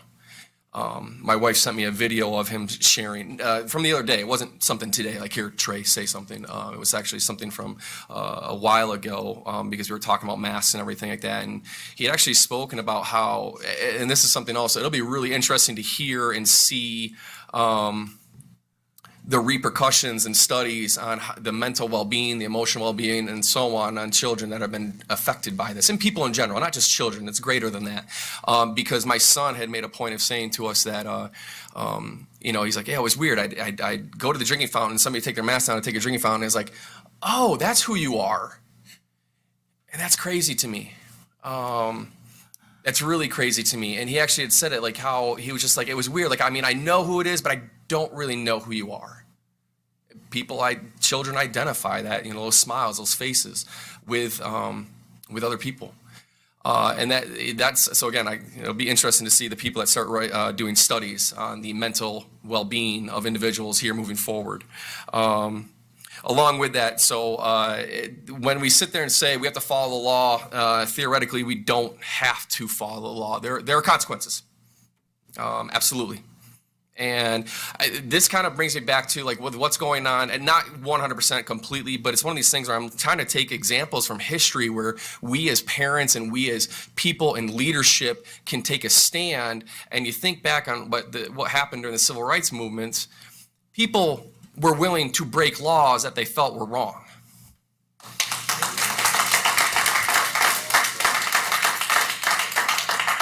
And so it's one of those things that for me, it's like, okay, everywhere I go, I'm not going to wear a mask. If that means I end up being arrested, then that means I'm arrested, and I will stand by that decision. I will suffer the consequences by breaking the law then because I don't agree with it. And again, here with you, gentlemen, you're in the positions of leaders. You're the leadership. You have people you report to. But we're the leader of our kids. I'm the leader of my son. I'm going to set an example. I'm going to protect him. But you as leaders you can make that choice, whether you want to break the law or not. Other parents, kids can go to school and they can encourage their child not to wear a mask then while they're at school and suffer the consequences of it. What is the school district going to do? And I say that not in a sense of challenge, but I'm curious. Are they going to be sent home? How many kids are willing to stand up to it and help? How many parents are willing to help their kids stand up for it and be willing to suffer the consequences and how that's going to, the repercussions of everything? And so with that, apologize. You guys can break the law. There are consequences. Parents are willing to support that and be there for you to help challenge that. It would not be fun, but it never is.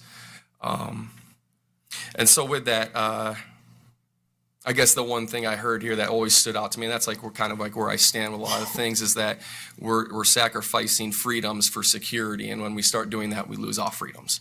And that's scary. That is really scary. That when we start giving up these things, and it's not the first time that things like this have happened, and we don't need to get down that road, but probably can reflect on history and time when we've sacrificed safety and security in order to sacrifice our freedom for safety and security. So with that, parents, I do encourage you to homeschool. You'll figure it out. Not all parents are fortunate enough to do that. My wife and I were going to manage it, but some parents don't have that availability to take their kid out and homeschool. But if you want to send a statement, and this goes to I'm hoping that this streams that other people around the state and other people around the country can hear and it gets shared. You can unenroll your kids from school. We can homeschool them. We can figure it out. And with that's a statement. You want to protest? Unenroll your kids from the school, say you're not going to stand up for it anymore. But not everybody is able to do that, and I understand completely. But that's what we're doing. And I really hope that things can change. I would really like my son to be at a public school. I went to a great public school. I love public schools. I was a public school teacher at one point, and then the kids teaching in the inner city area really wore down on me, and I left. And now I'm in healthcare, and that's been great. But lo and behold, public schools are great, and they can be great. So thank you for your time. I know I went over, but anyways, thank you. Thank you.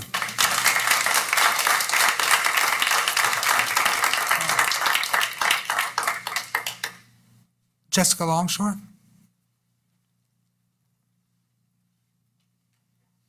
Welcome. Thank you. Thank you for letting me say something. Everybody has done a great job, so round of applause for all of you parents out here supporting your kids. I'm so proud of each and every one of you.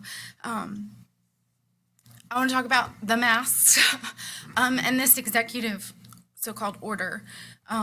There has been tons of evidence that has been shared with you guys about how masks don't work. I have research here that's come from the American Medical Association.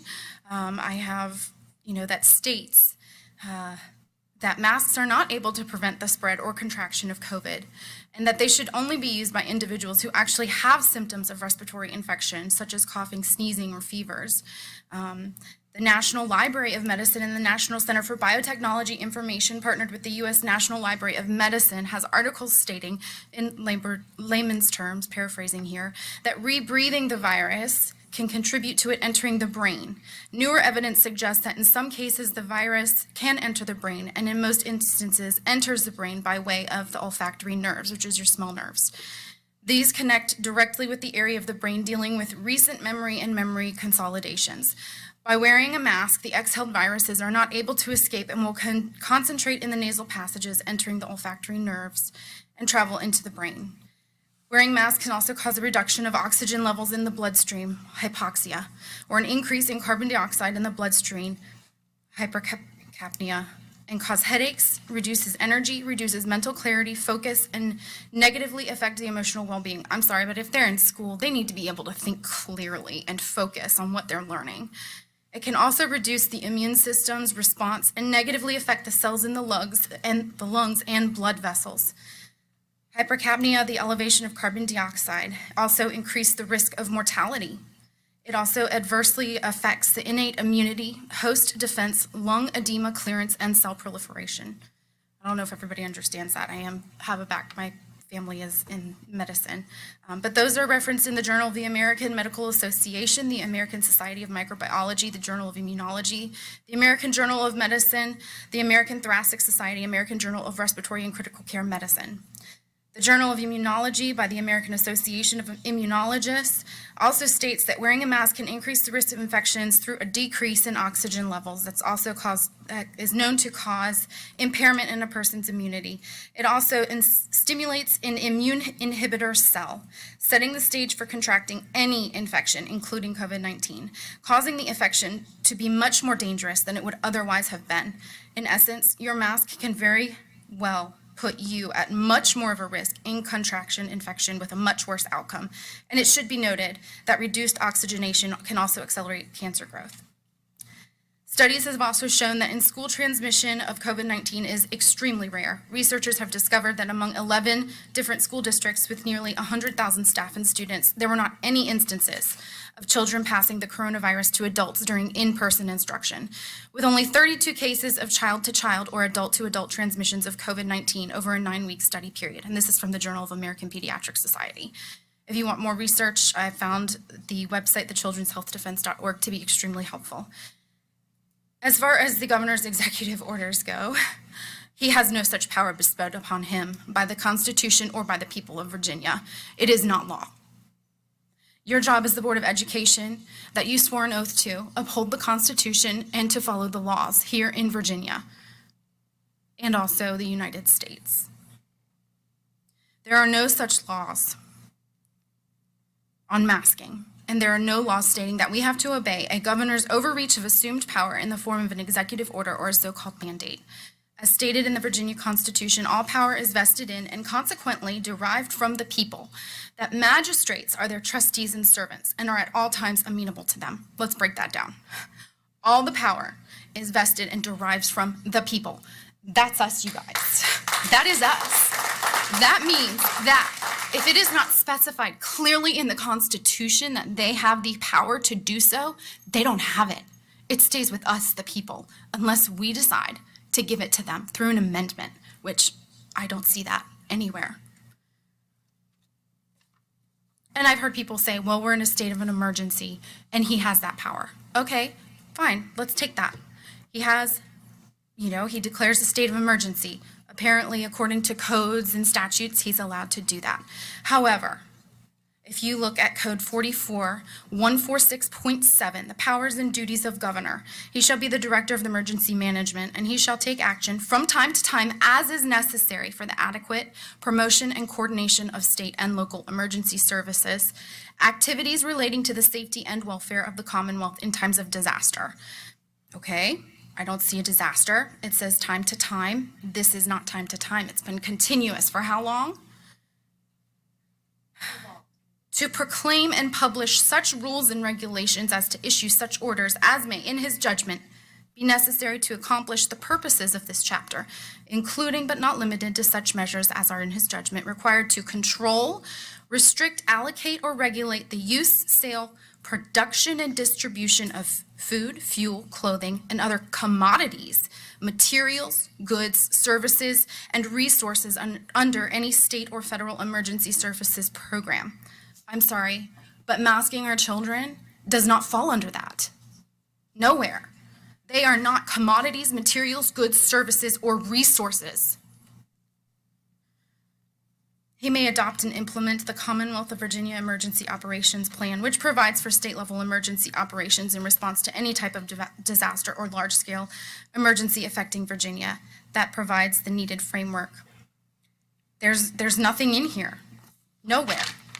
The Constitution, right here, all of it, none of it gives him the power to make any kind of mandate. So I beg to differ with Mr. Canada, who appears to have left. It is not law. They did not pass a law through the legislation saying that our students have to be masked. They didn't do it. Not to my knowledge anyways. I'm not a lawyer. I'm not even a constitutional scholar, but in the last 6 to 8 months, I've done extensive research on the Constitution and what my rights as a citizen are. And I encourage each and every one of you to do the same. You know, I've talked to senators, and it's amazing. They have no idea what their powers are as senators. They have no idea what the Constitution says their powers are. So each and every one of you, as citizens and as board members, look at our Constitution. You guys, we have so much power. They are our servants. They do what we say, and if they don't, they can be recalled. That is how a constitutional republic works.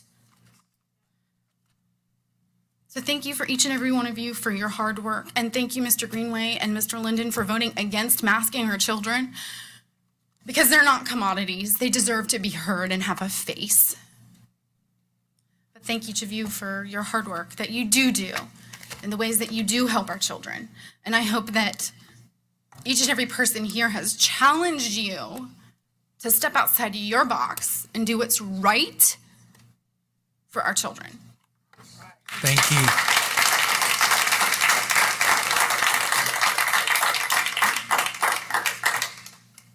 Dottie Burns? Is it Burns? No, it's Burris, I'm but that's sorry, okay. I was- You're fine. You're fine. My name is Dottie Burris, and my address is 501 Mendham Way, Salem, Virginia. I'm in the Glenver area of Roanoke County, and I have 3 children that attend Glenver schools, 2 at the middle school and 1 at the high school. I want to thank you all for your time tonight. I want to thank all of you for coming tonight, because we as parents have to stand up for our children. I don't have statistics for you tonight. I have real stories, and that's what matters most to me. There's a solid group of parents here that are standing up for their children tonight, and that's what we need in our community. Over this summer, our children have participated in things like travel sports, camps, vacations, church, birthday gatherings with family and friends, along with sleepovers with children that they love so much. All of these were fun and enjoyable things, and all were done without masks. But now we are being told again that our children will be required to wear a mask. I recently took one of my children to our family doctor for an annual checkup.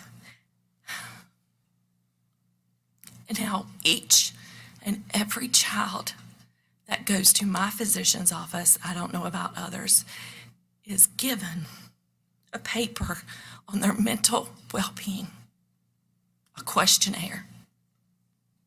My doctor expressed to me how many cases that their office alone had seen in the last year and a half of children that are now having to go through counseling and being put on medication for what they have went through in this last year and a half. I've seen it firsthand with my own children. And that's why this is so hard and has been so hard for me.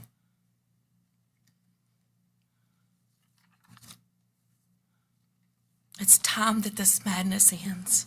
It's time that us parents stand up and stand together and be heard. After many conversations with a group of mothers in our community, just 2 days ago on Tuesday, me and these other mothers, 5 of us total, decided to create a group on change.org to unmask our children. Within 48 hours, we have over 500 people that have signed this petition in this county alone to stand up for their children. It's been shared on numerous platforms. and that we believe that our children deserve to be mask-free for their education. I would like to share with you a few of the comments that were made from people that signed our petition. This is from all three of these people I do not even know. But when I heard their story, it broke my heart. This is from Cassie Jenkins, and she says, 3 sports seasons have passed. No masks, 0 outbreaks among any of these kids in my community. Please let these kids be kids. Stop creating unnecessary fear for our children. This virus is all they ever hear about in regards to why things just can't be normal.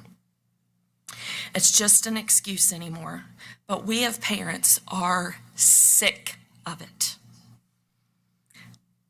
Let these kids be kids. Give them their childhood back.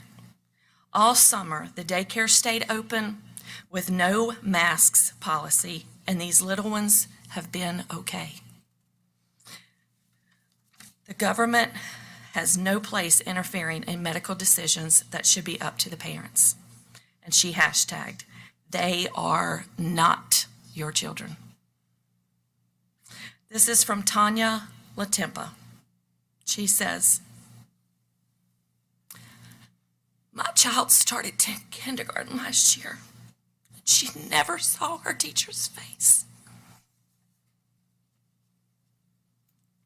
or her friend's face.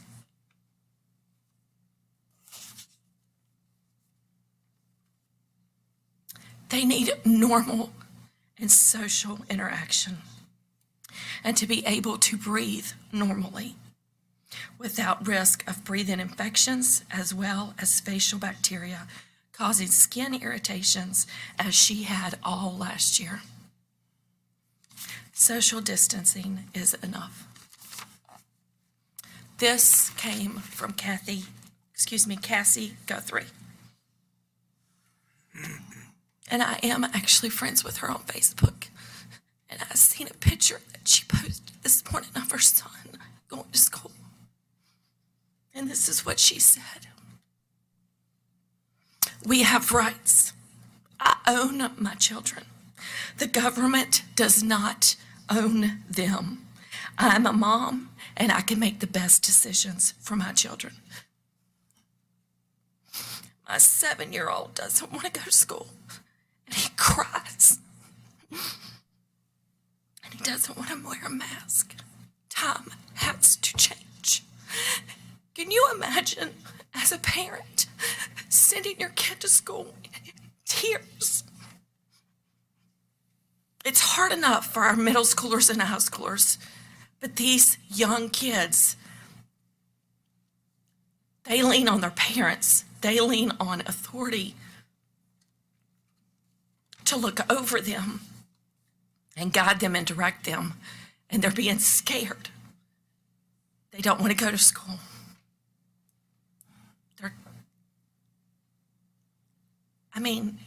Just the thought of a kid crying and having to send them to school is horrific.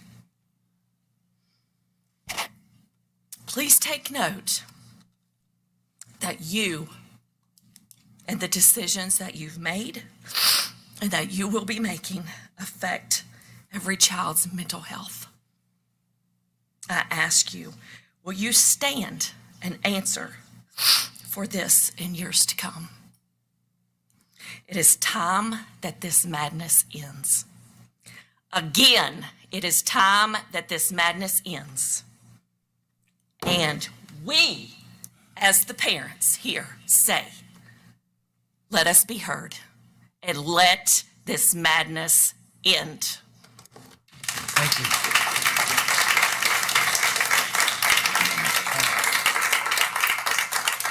Melissa McCroskey.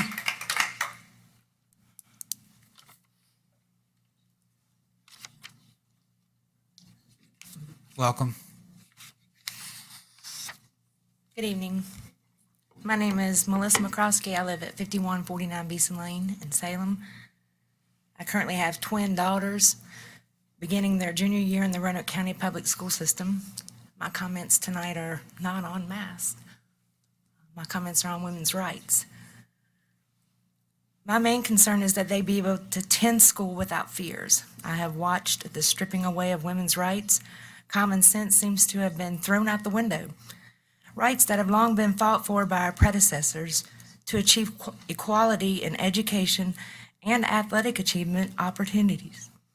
Women who have taken many stands in many areas which have benefited all women are now watching as these rights are being erased. The right to have their own sports leagues are now being infringed upon by allowing biological males to compete in women's sports. It's deflating for a young woman to put in the hard work of training and practice only to be bested by a male. To know that school boards, even in Virginia, are being so reckless with the safety of young women disturbs me. Women should be able to go to the bathroom, gym locker room, sports locker room, without worrying that a male is allowed in these most private settings. If a biological male decides he is female, they should be directed to the dedicated male-female bathrooms, which all schools now have. This would allow those individuals privacy without infringing on the privacy of the rest of the females at that school. My daughters have the right to these private settings. They should not fear humiliation or unwanted exposure to biological males entering these designated female areas. To allow this would open up Pandora's box. The likelihood of a female to be sexually assaulted or molested increases. According to the language of the Virginia House Bill 267, adopted and passed 3/12/2020, only felony crimes are to be reported to police by principals. Any misdemeanor crimes need only be reported to school superintendents for statistical purposes. Who's going to pay the price? These young women will pay the price. The fate of all of these women rests with each of you. Your integrity, your common sense, and the value you place on their futures as productive members of society will be revealed with your decisions. Please choose wisely. Thank you. Thank you.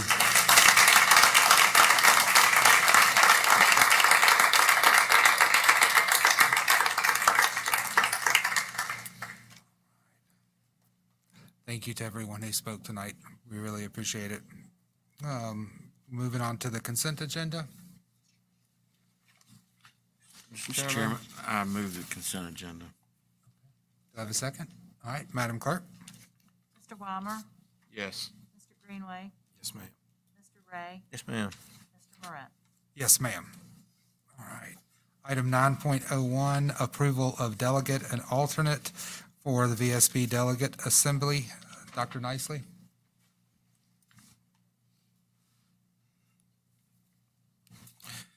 Thank you, Mr. Chairman. In accordance with the bylaws of the Virginia School Board Association, a school board in good standing is entitled to one vote in all meetings of the association.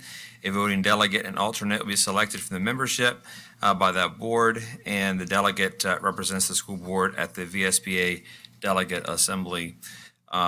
So we're at this time looking for nominations from the board to name a delegate to the VSBA Assembly. I'd like to make a motion to nominate Mr. Mike Ray. Second. All right. Madam Clerk? Mr. Weimer? Yes. Mr. Greenway? Yes, ma'am. Mr. Ray? Abstain. Mr. Moret? Yes, ma'am. And then the board has a prerogative to name an alternate. That's not necessary, but if you want to name an alternate, you can also do that. I think that's not necessary at this time. All right. Thank you. That's okay. Let's move on. 9.02, approval to establish a name committee.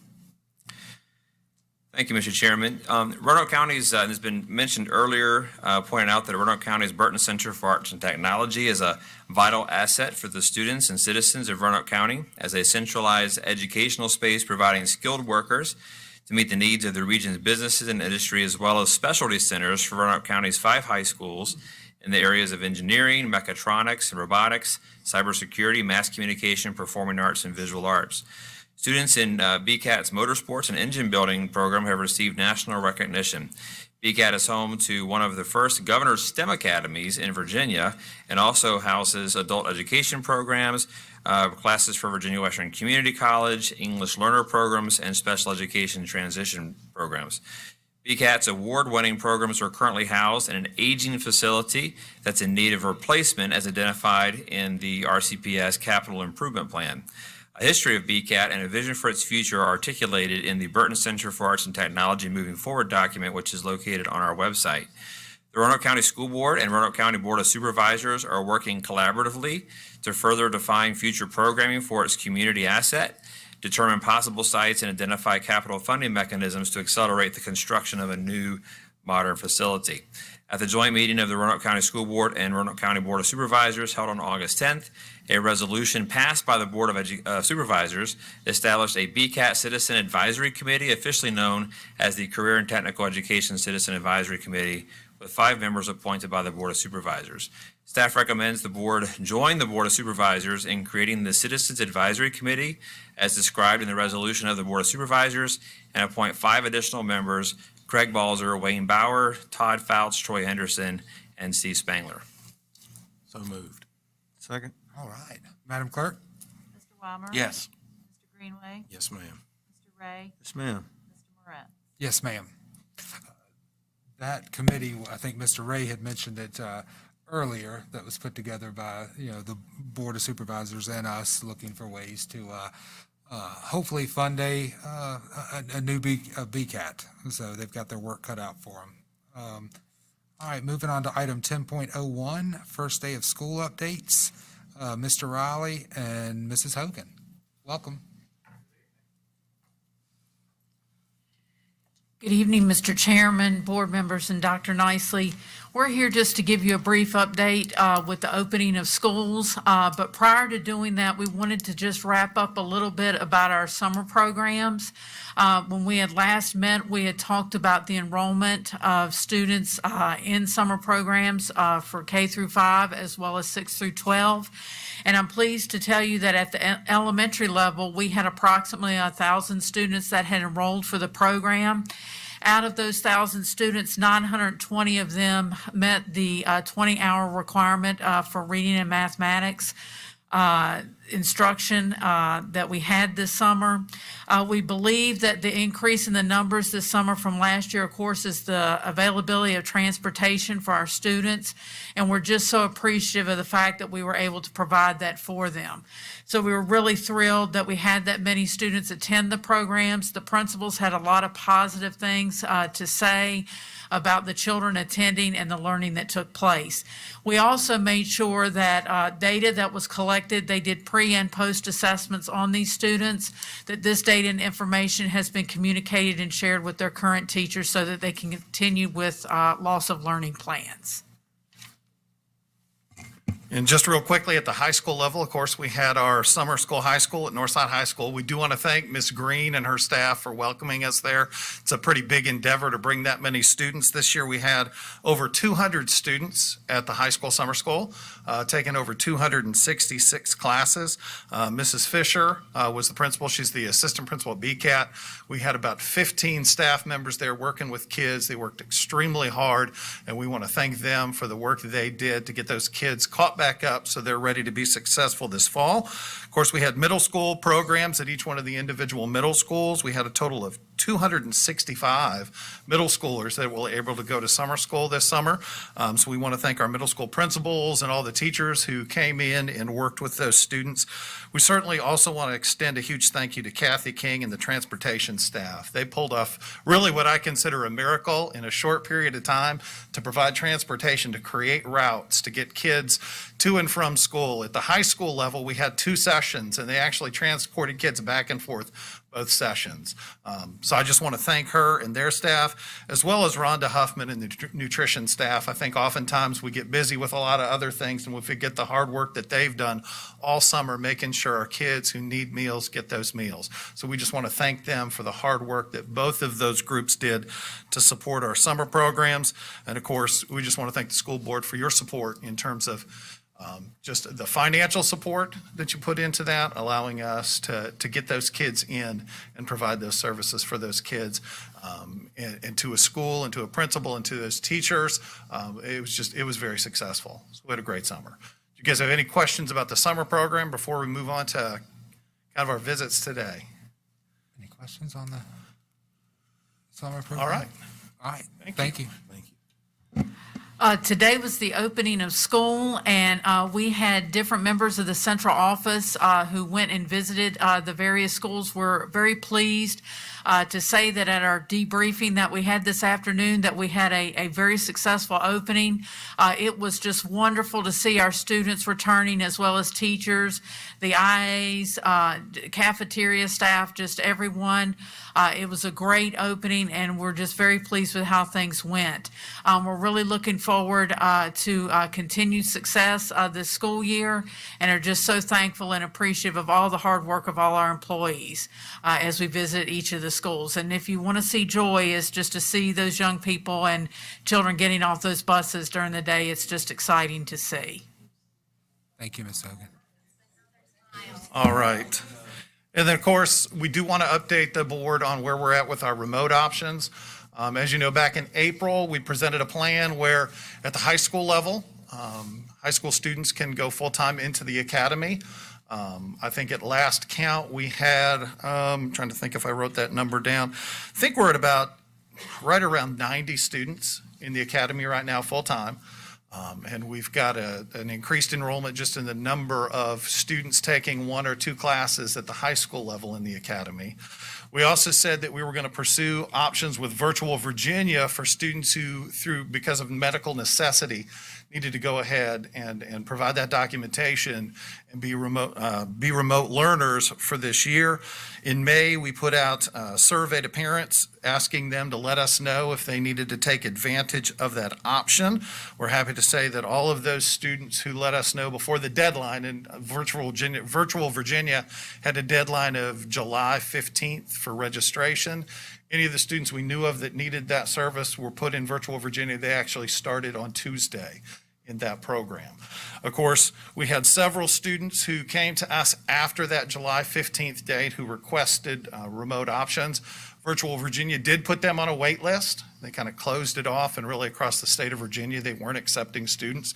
They'd just kind of been overwhelmed at that point. We were afraid they might not be an option for those students, so we did start to reach out to some other vendors. And then, of course, on Friday, we began looking in earnest for increased numbers as we allowed students who decided, even if it wasn't for medical reasons, to go ahead and take that virtual option. And we're pleased to let you know that today we finally settled on a provider. We actually have a contract with Edgenuity to provide those services for our students. The nice thing about Edgenuity is our staff's very familiar with that platform. What we're providing our students is going to be very different. They've actually got teachers that they're going to provide to work with our students on a regular basis. But we've also been using Edgenuity for years in our summer school platform. As you guys know, we've had students that have been very successful in our A-STEP program. They also use that program. So we're very familiar with it and confident in the curriculum that they're providing for those students. So what we'll be working on over the next week or two is working with them. They're getting our platform set up right now. We'll get our students enrolled. We'll get information to parents, and we'll get that up and running as soon as possible. Perfect. All right. I mean, easiest way for parents, just contact the individual school, right? Yes, sir. Yes, sir. In the email that Dr. Nicely sent Right. out, he informed parents that they could reach out to their school, and we would get them on that list and get them in as quickly as we can. Mr. Chairman. Yes, sir. I was going to mention it later, but since you've opened the door, I'm going to come on in. Okay? Yes, sir. Earlier today on the agenda, we talked about ESSER funds, and we were looking at suggestions for using those funds.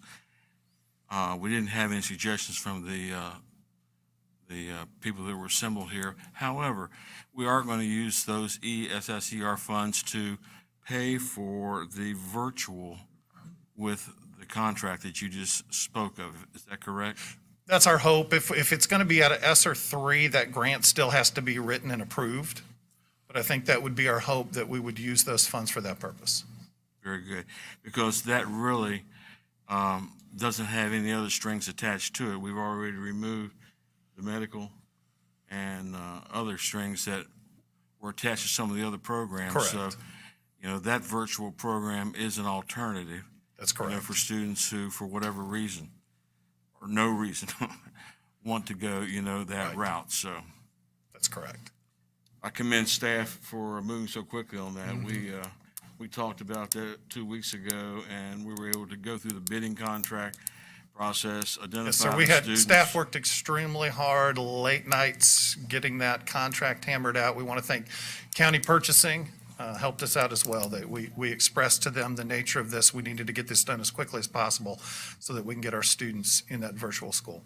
Well, not only that, we also reopened and communicated a reopening process, for students, so we knew how many that we really should expect, in the program too. So Correct. I think all the people on staff who participated in that, that was a very quick turnaround, and it was a good solution to a problem, which was one of those things which, bothered us in terms of trying to provide as many options as we can for students. Yes, sir. Okay, thank you. All right, thank you. Mr. Ray? Thank you, Mr. Chairman. Just to clarify, it's going on, it's going ahead. We'll get the ESSER funds later, but it has nothing to do. We're financing that now, and then we replenish where we get those funds from.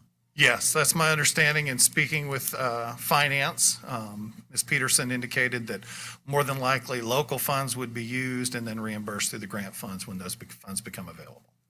Thank you. Perfect. All right. Thank you. So, Chairman, yes, quick, yes, Mr. Just to Yes, sir. clarify for everybody listening, so this is an option. Yes. This is an option. Virtual is an option. Yes, sir. But it's not the virtual we had last year. No, sir. It is not. This is a third party. Correct. It's, I don't know that we know. It's kind of everybody in Virginia's party to this group. Not this one. Virtual Virginia is the one that Virginia had kind of pushed, and they filled up very quickly. So this one's There's a waiting list. It's separate, but we feel very comfortable with them because, like I said before, we have been using their services, I would say, for close, this is going to be a made-up number, but it's at least a decade, I would say, probably longer than that, for our summer school program. That we've been using at the high school and up till a few years ago, the middle school level. We also use it in our A-STEP program. And as you guys know, it's been very successful in the curriculum there we feel good about. They are an approved multi-division online provider by the state of Virginia, so all their curriculum's been vetted. They're Virginia teachers. Kids are going to have access to them. It's not Roanoke County. I No, just sir, want to make it sure is people not. know That is this correct. not That is correct. It Good would for not be me to Roanoke know. County teachers working with the students. That is correct. Thank y'all for getting it together. Yes, sir. At least it provides an option. That's correct. Yes, Mr. Weimer. Just to clarify, one of the things that our teachers did an extremely good job last year was working on multiple platforms, in person for those who were in class and virtual for those who were in their class who were not attending in person.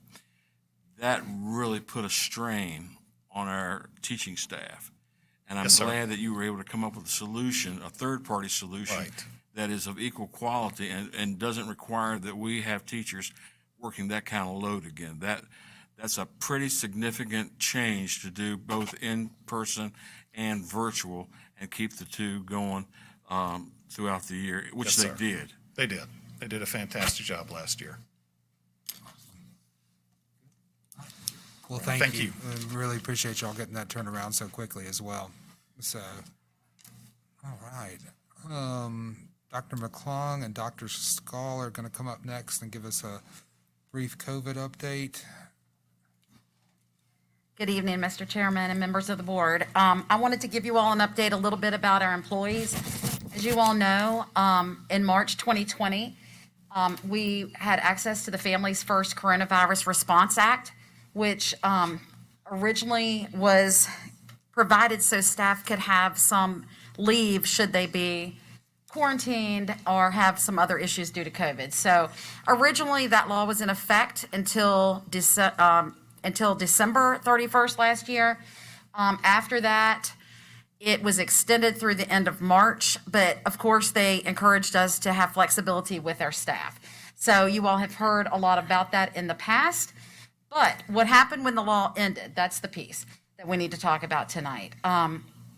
We continued to allow COVID leave for staff who were required to quarantine or who had COVID last year. We have and we will always continue to provide accommodations if we have staff who have a disability or a special need related to COVID. However, this past summer, we did not have any cases of our vaccinated employees contracting COVID-19, but this has changed in the past 2 weeks. So after the vaccination clinics had increased, we had more vaccinations in our area.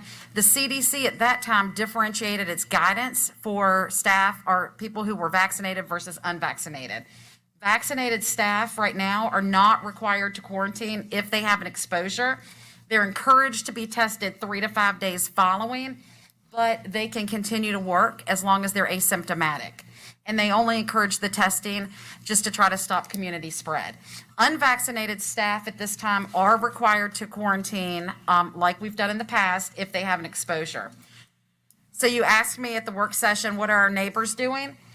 Salem, Botetourt, Franklin, and Montgomery County, they are currently requiring their employees to use their own accrued sick leave should they have a quarantine or contract COVID. Roanoke City is, however, in the process of developing COVID leave for their staff. You also asked me to find out what the county was doing. So in the county, as prior to July 1st, leave was provided, and the policy was updated again this July 2021 to allow administrative pay to employees for COVID-19 reasons, but they have put a stipulation on there if they are vaccinated. If their staff is not vaccinated, they have to use their accrued sick leave. So some points to ponder with this. We do not want, That's Roanoke County government, not Roanoke County schools. not the schools, not the But the schools. policy is that way right now. Yes, sir, the policy is that way now, not the school employees, but the county government. Well, the schools are too. That's why we're talking about it. Right. Yeah, that's- No, I get that, but that's why we're Yes, talking about, yes. because it's that way for us Yes. right now. Yes. So what we need to point out is that we don't want any staff to come to work if they have a symptom. And when we don't provide COVID leave, I feel that that encourages staff to come in, especially if they don't have sick leave days. So with that, we also have the problem of our brand-new teachers that are first or second-year teachers. They have not had a chance to build up any accrued leave. So should they have to quarantine or should they develop the virus, they just don't have that, and they would be forced to take their leave without pay. So we also have a group of employees who've used all their sick leave, maybe cancer, long-term illness, and they don't have sick leave left. And we have a history truly of going above and beyond to support our employees, and I think that's why we have such longevity with our staff. So any leave provided, regardless of vaccination status, comes at an unknown cost to us as well. We don't know how many that will be. We have no idea how the numbers will play out this year. So our recommendation is that staff, that we provide some limited COVID leave to our staff. And what we would recommend would be up to 8 days cumulative throughout the year. The reason we picked 8 days is because that's how long you would have to quarantine if you have the virus. And sometimes you might have a symptom but get tested in a day, you get your results back and they can come back to work. So if they have multiple quarantines, we're hoping this would cover so everybody's treated in a way that doesn't impact their accrued sick leave balances this year. And doesn't, differentiate Doesn't between differentiate. vaccinated and unvaccinated. Correct. Doesn't differentiate and allows some limited leave so our staff don't have to use their own sick leave for something that's out of their hands. So that would be what we would recommend to you all. So does everybody think? So there's nothing, it's absolutely the same, unvaccinated or vaccinated. Absolutely the same. Yes. I'm good with it. Yes. And so we would like to make that change immediately because we've had, some multiple quarantines already. Yeah. You want a motion? Yeah, motion that we or is this information? It's information. So We're going to go ahead, unless there are Yeah, I major. don't think we need to vote on it. No, you don't need to vote. We just wanted to update you. You'll take our. Nobody will change, will they? Response. No. I mean, are we Take good our on that? response. We agree? Thanks, Mr. Greenway. They are heroes. Our staff has done an amazing job this year.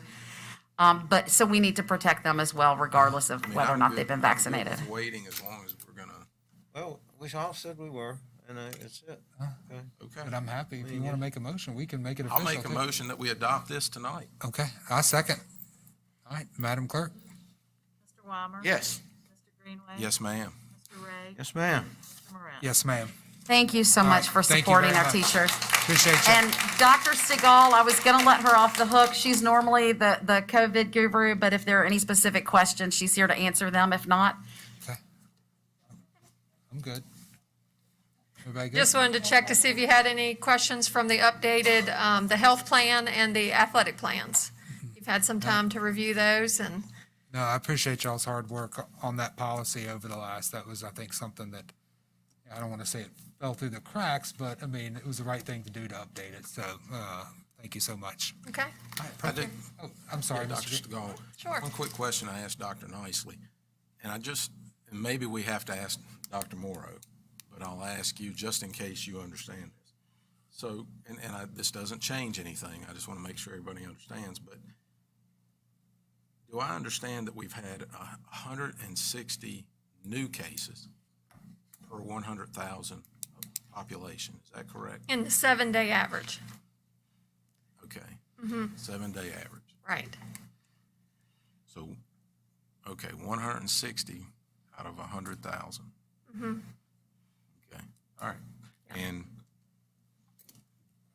well, that's good. Thank you. You're Thank welcome. you. All right, moving on, item 11.01, report by superintendent. Thank you, Mr. Chairman. I just want to add, appreciation for our parents and students coming out this evening and letting their voices be heard. I mean, this is what we teach in our schools, to engage in the civic process. And so, always expressing opinions in a respectful and, manner, I think, is part of our civic process. And really, I encourage all of us to continue to be involved in, staying informed about what's happening at federal, state, and local level in terms of what's happening. So, I just want to, commend that. I want to give our appreciation for our teachers and staff. Obviously, this, they get paid to do this during work week. As I told a teacher who's near and dear to me in my home, there's so much the teachers do above and beyond what the work week is. But I know everybody's been working so hard to get ready for our students returning today. And really, when we see those students come in, that's what we do. And just proud of all of our teachers and staff for doing that. I started my day as part of our group out at Green Valley Elementary, and just so very proud of out there Ms. Bradshaw and her teachers and staff for what they're doing. And again, nothing better than seeing those students return. So we're looking forward to a great school year, and we're going to move forward and look forward for great things from our students and our staff this year. Thank you, Dr. Nicely. All right, move on to 12.01, reports and inquiries of board members. Mr. Greenway, you want to kick us off? Sure, I will definitely kick us off. On a day like today, I wish we were talking a lot more about the opening day of school. I certainly, we have an awesome staff. We have 4 other board members that genuinely care, may not always agree, and I want to say this in a method that,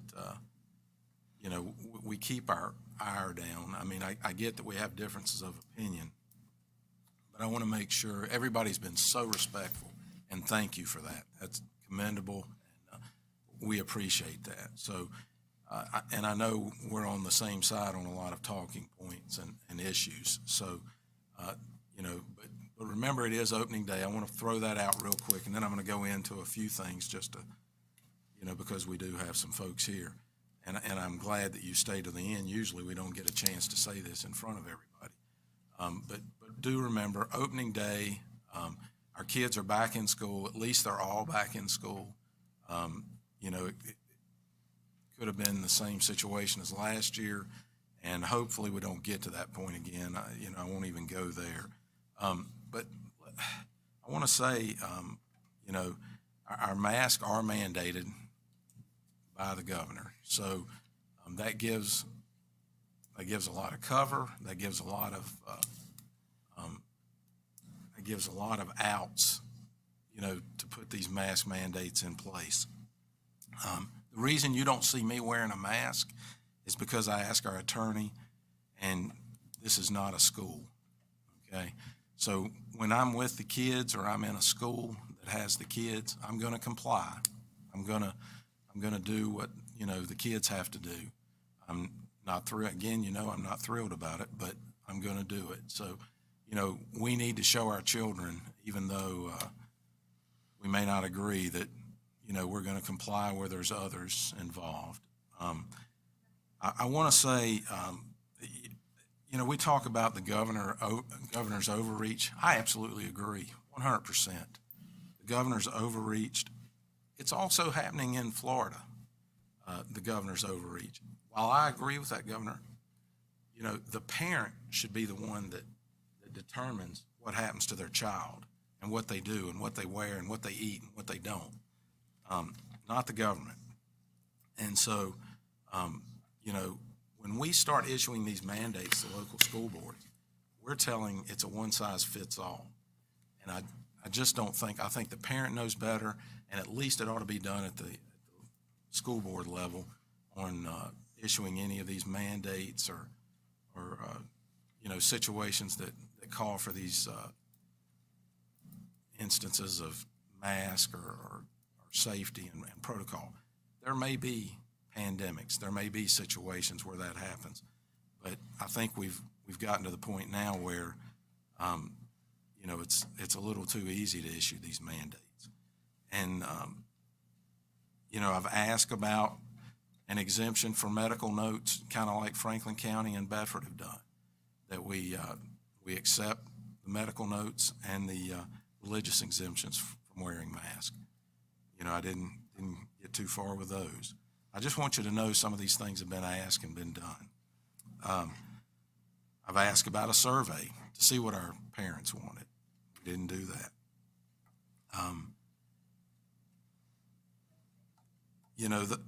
There are things, what the law says, and you heard a former board member say shall. It also says where practicable. And I think that leaves some opening there. So that, to me, gives us an opportunity to change that a little bit. I want our kids to be as safe as possible. I'm just not sure when I can go to an 8,000-seat stadium last night and watch a concert that then we have, and most without masks, that then we come into the schools and mandate that's where it's at. So I just want you to know what my thinking is. I think the parents know best. And, we also have to worry about staff, so there's a lot of things that go into the board. They're not, because we feel differently doesn't make us bad people. They're all good folks. We just don't see eye to eye on this. But the last thing I'll leave you with is, I try to, and I hope I do this, I may not, but I try to vote what my constituents want in the majority. I try not to have, the way I feel be the majority. I try to vote in the majority. We have 4 contested elections coming up. If you want change and you believe it, we won't see anybody in this room the rest of the year except now. And I'm happy that you're here. You need to show up and you need to vote. Whether it's this election, whether it's the governor's election, whatever election, somebody said it. We have the power, right? We have to show up. We have to show up and vote, and we have to continue to show up. So thank you for being here. It means the world to know that there are those on our side that believe, we can do without the mask. But, there is a mandate from the governor. There are issues to get around, and the attorney has advised us. There are ways. So I'll leave it at that. Thank you. Thank you. Mr. Weimer? Thank you, Mr. Chairman. A couple things. I too would like to thank all the parents who spoke this evening. I took copious notes, and I don't disagree with a word you said. Whether you were for masking or against masking, you know, it's a belief that you have, and that's what we all have the privilege of having, an opinion and a belief, and to follow it. A couple things. Opening day, I'm glad that we didn't get any reports today about any COVID-19 situations. That's great. This board, I came on the board a month ago, and in that month, I have found that each of the members of this board has one overriding goal, and that is to have students in school, face-to-face, because they believe, as I believe, that the best instruction that our teachers provide is one-to-one instruction in the classroom, where they have a chance to interact with the students in real time, see the physical cues, the emotional cues, all the other things that you might miss virtually, and respond to it. Roanoke County Schools has a history of excellence in providing education for our students, and that will continue because we have a dedicated staff who's willing to go the extra mile for the students that we have in our schools. With regard to Senate Bill 1303, 1303 was passed in March of this past year. You'll remember in March of this past year, I wasn't on the board, but I know that at that period of time, you know, things were kind of raging out of control. And school boards had started in August, and this particular board, I can say this with a straight face because I believe it, was very measured. They were very conservative about getting kids back in school. They didn't go too quickly and force schools to be shut down, kids to be shut down. And I believe it's the same thing that we're looking at now. We've got them back in school, thanks to Senate Bill 1303, which was the overwhelming desire of Virginians when they contacted their legislators back in March to get students back in. That's part of the legislation that deals with CDC did not get any play at all. I doubt very seriously if even all the members of the General Assembly realize the implication of following the CDC recommendations. However, once they pass that bill, it does become law. You know, you can't say, well, I like the first clause and I don't like the second clause. It is what it is in terms of that. But our job, now that we have them here, is to keep them here. Because what we don't want to do, what we do not want to do, is to have any policy that encourages the spread of the COVID in the schools. Because we know that with the CDC guidelines, if a student is, or a teacher or anyone else is found positive, then you start social tracing. And once you start that, you know, it's not just one or two people that might be going out, depending on the distancing that they have within the school during the day, it could be many more. And that's what we're trying to prevent against. I want to thank the other board members for addressing tonight the leave for COVID for our employees. It was a relief to a lot of employees who were anxious about that, especially the first and second year teachers that we have a lot of, and also teachers that, as they pointed out, may have been with us many years, but because of other circumstances in their life, you know, they've had to use their sick leave, you know, for various other things, and they're down. It also reduces a lot of rumors regarding, well, what will the board do? Because as you heard, not everyone, either in surrounding districts or even in Roanoke County, have the same policy and the same ability to meet the needs of their employees that this policy provides. I think that by giving teachers and employees that opportunity to have those days, we will reduce a lot of anxiety and we will put to rest rumors. I was out in the schools the last 2 or 3 days in preparation for opening of schools. And there was a lot of rumors about, well, we're gonna be down. I've heard that there's a plan in place, we're gonna be down, in a certain amount of time. I can assure you that as a board member, there is no plan to go back to where we were last August. We are in a better place this August than we were last year. And that's because we have kids in school. And that's a big, big difference. I also want to thank staff for 2 things. One, I received several correspondences about transportation. As you know, this board took action last year with regard to salaries and fringe benefits for transportation. And in doing so, they were able to employ many more employees in the transportation department than we had in the past. I can tell you that the other day I spoke with the superintendent and we were down to 8 people that we were in deficit. We have those 8 people in the training pipeline today, and they should be online within the next week or so. What that does is it gives us more flexibility in some of these school bus runs that, and parents are right, they're too long. We agree that it's too long. And as soon as we have those employees that are able to be placed in the routes, they're going to be placed in the routes, and it's going to be resolved. But I ask you, in the short term, another week or so, give us a chance to work it out. We know who you are. We know where it is. All we need to do is to get the drivers in a bus and, make those routes happen. To staff, as I said, I've been out in the buildings the last 3 or 4 days, and I was not aware that, any of the rooms were not being properly ventilated.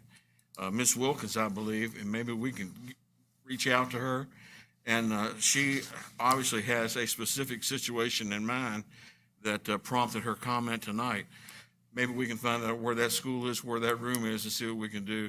It could have been a malfunction. It could have been a lot of things, but we need to get that corrected.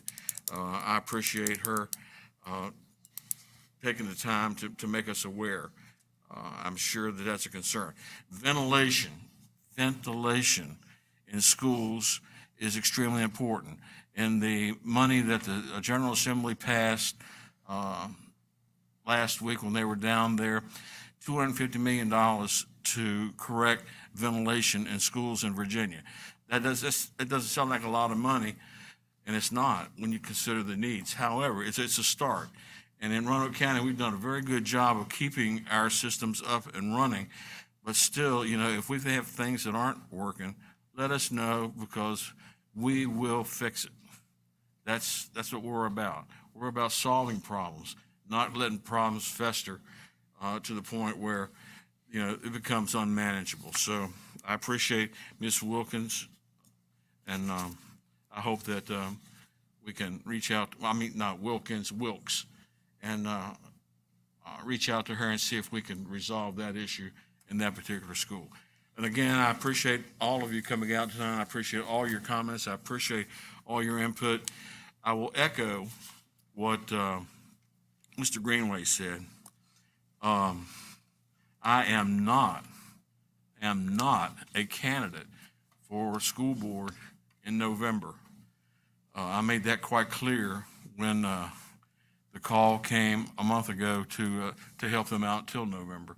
However, I implore you to become involved, understand the candidates in your district, understand their position on the things that are important to you, do the research, and vote. That's the way you're going to be heard. That's the way you're going to be heard. Thank you, Mr. Chairman. Thank you, Mr. Ray. Thank you, Mr. Chairman. I think it's been well said by Mr. Greenway and Mr. Weimer. I won't repeat some of the things I had written down, but I will tell you that his decision not to run again was his wife's decision. It wasn't only his. So, you didn't fess up about that. Okay, She said I'm if you sorry. do My it- wife said I'm not going to run, I'm not run, okay? So, well, and we have, unless unless I'm wrong, and I know that this is happening, we double the fresh air into the classrooms, and if it's not being done, Dr. Nicely, we need to know, and we could check with Chris Lowe, our Director of Facilities, and make sure that all the classrooms are working properly, that the ventilation is working. As I said, I won't repeat all the things. We did have open house at Cave Spring High School, which was very successful. We cut the ribbon. Finally, we were able to get the citizens in to be able to see what it looked like after many delays and some things that were unforeseen happening. So we were very proud to be able to have the open house. I will, it is your constitutional rights to get out there and vote.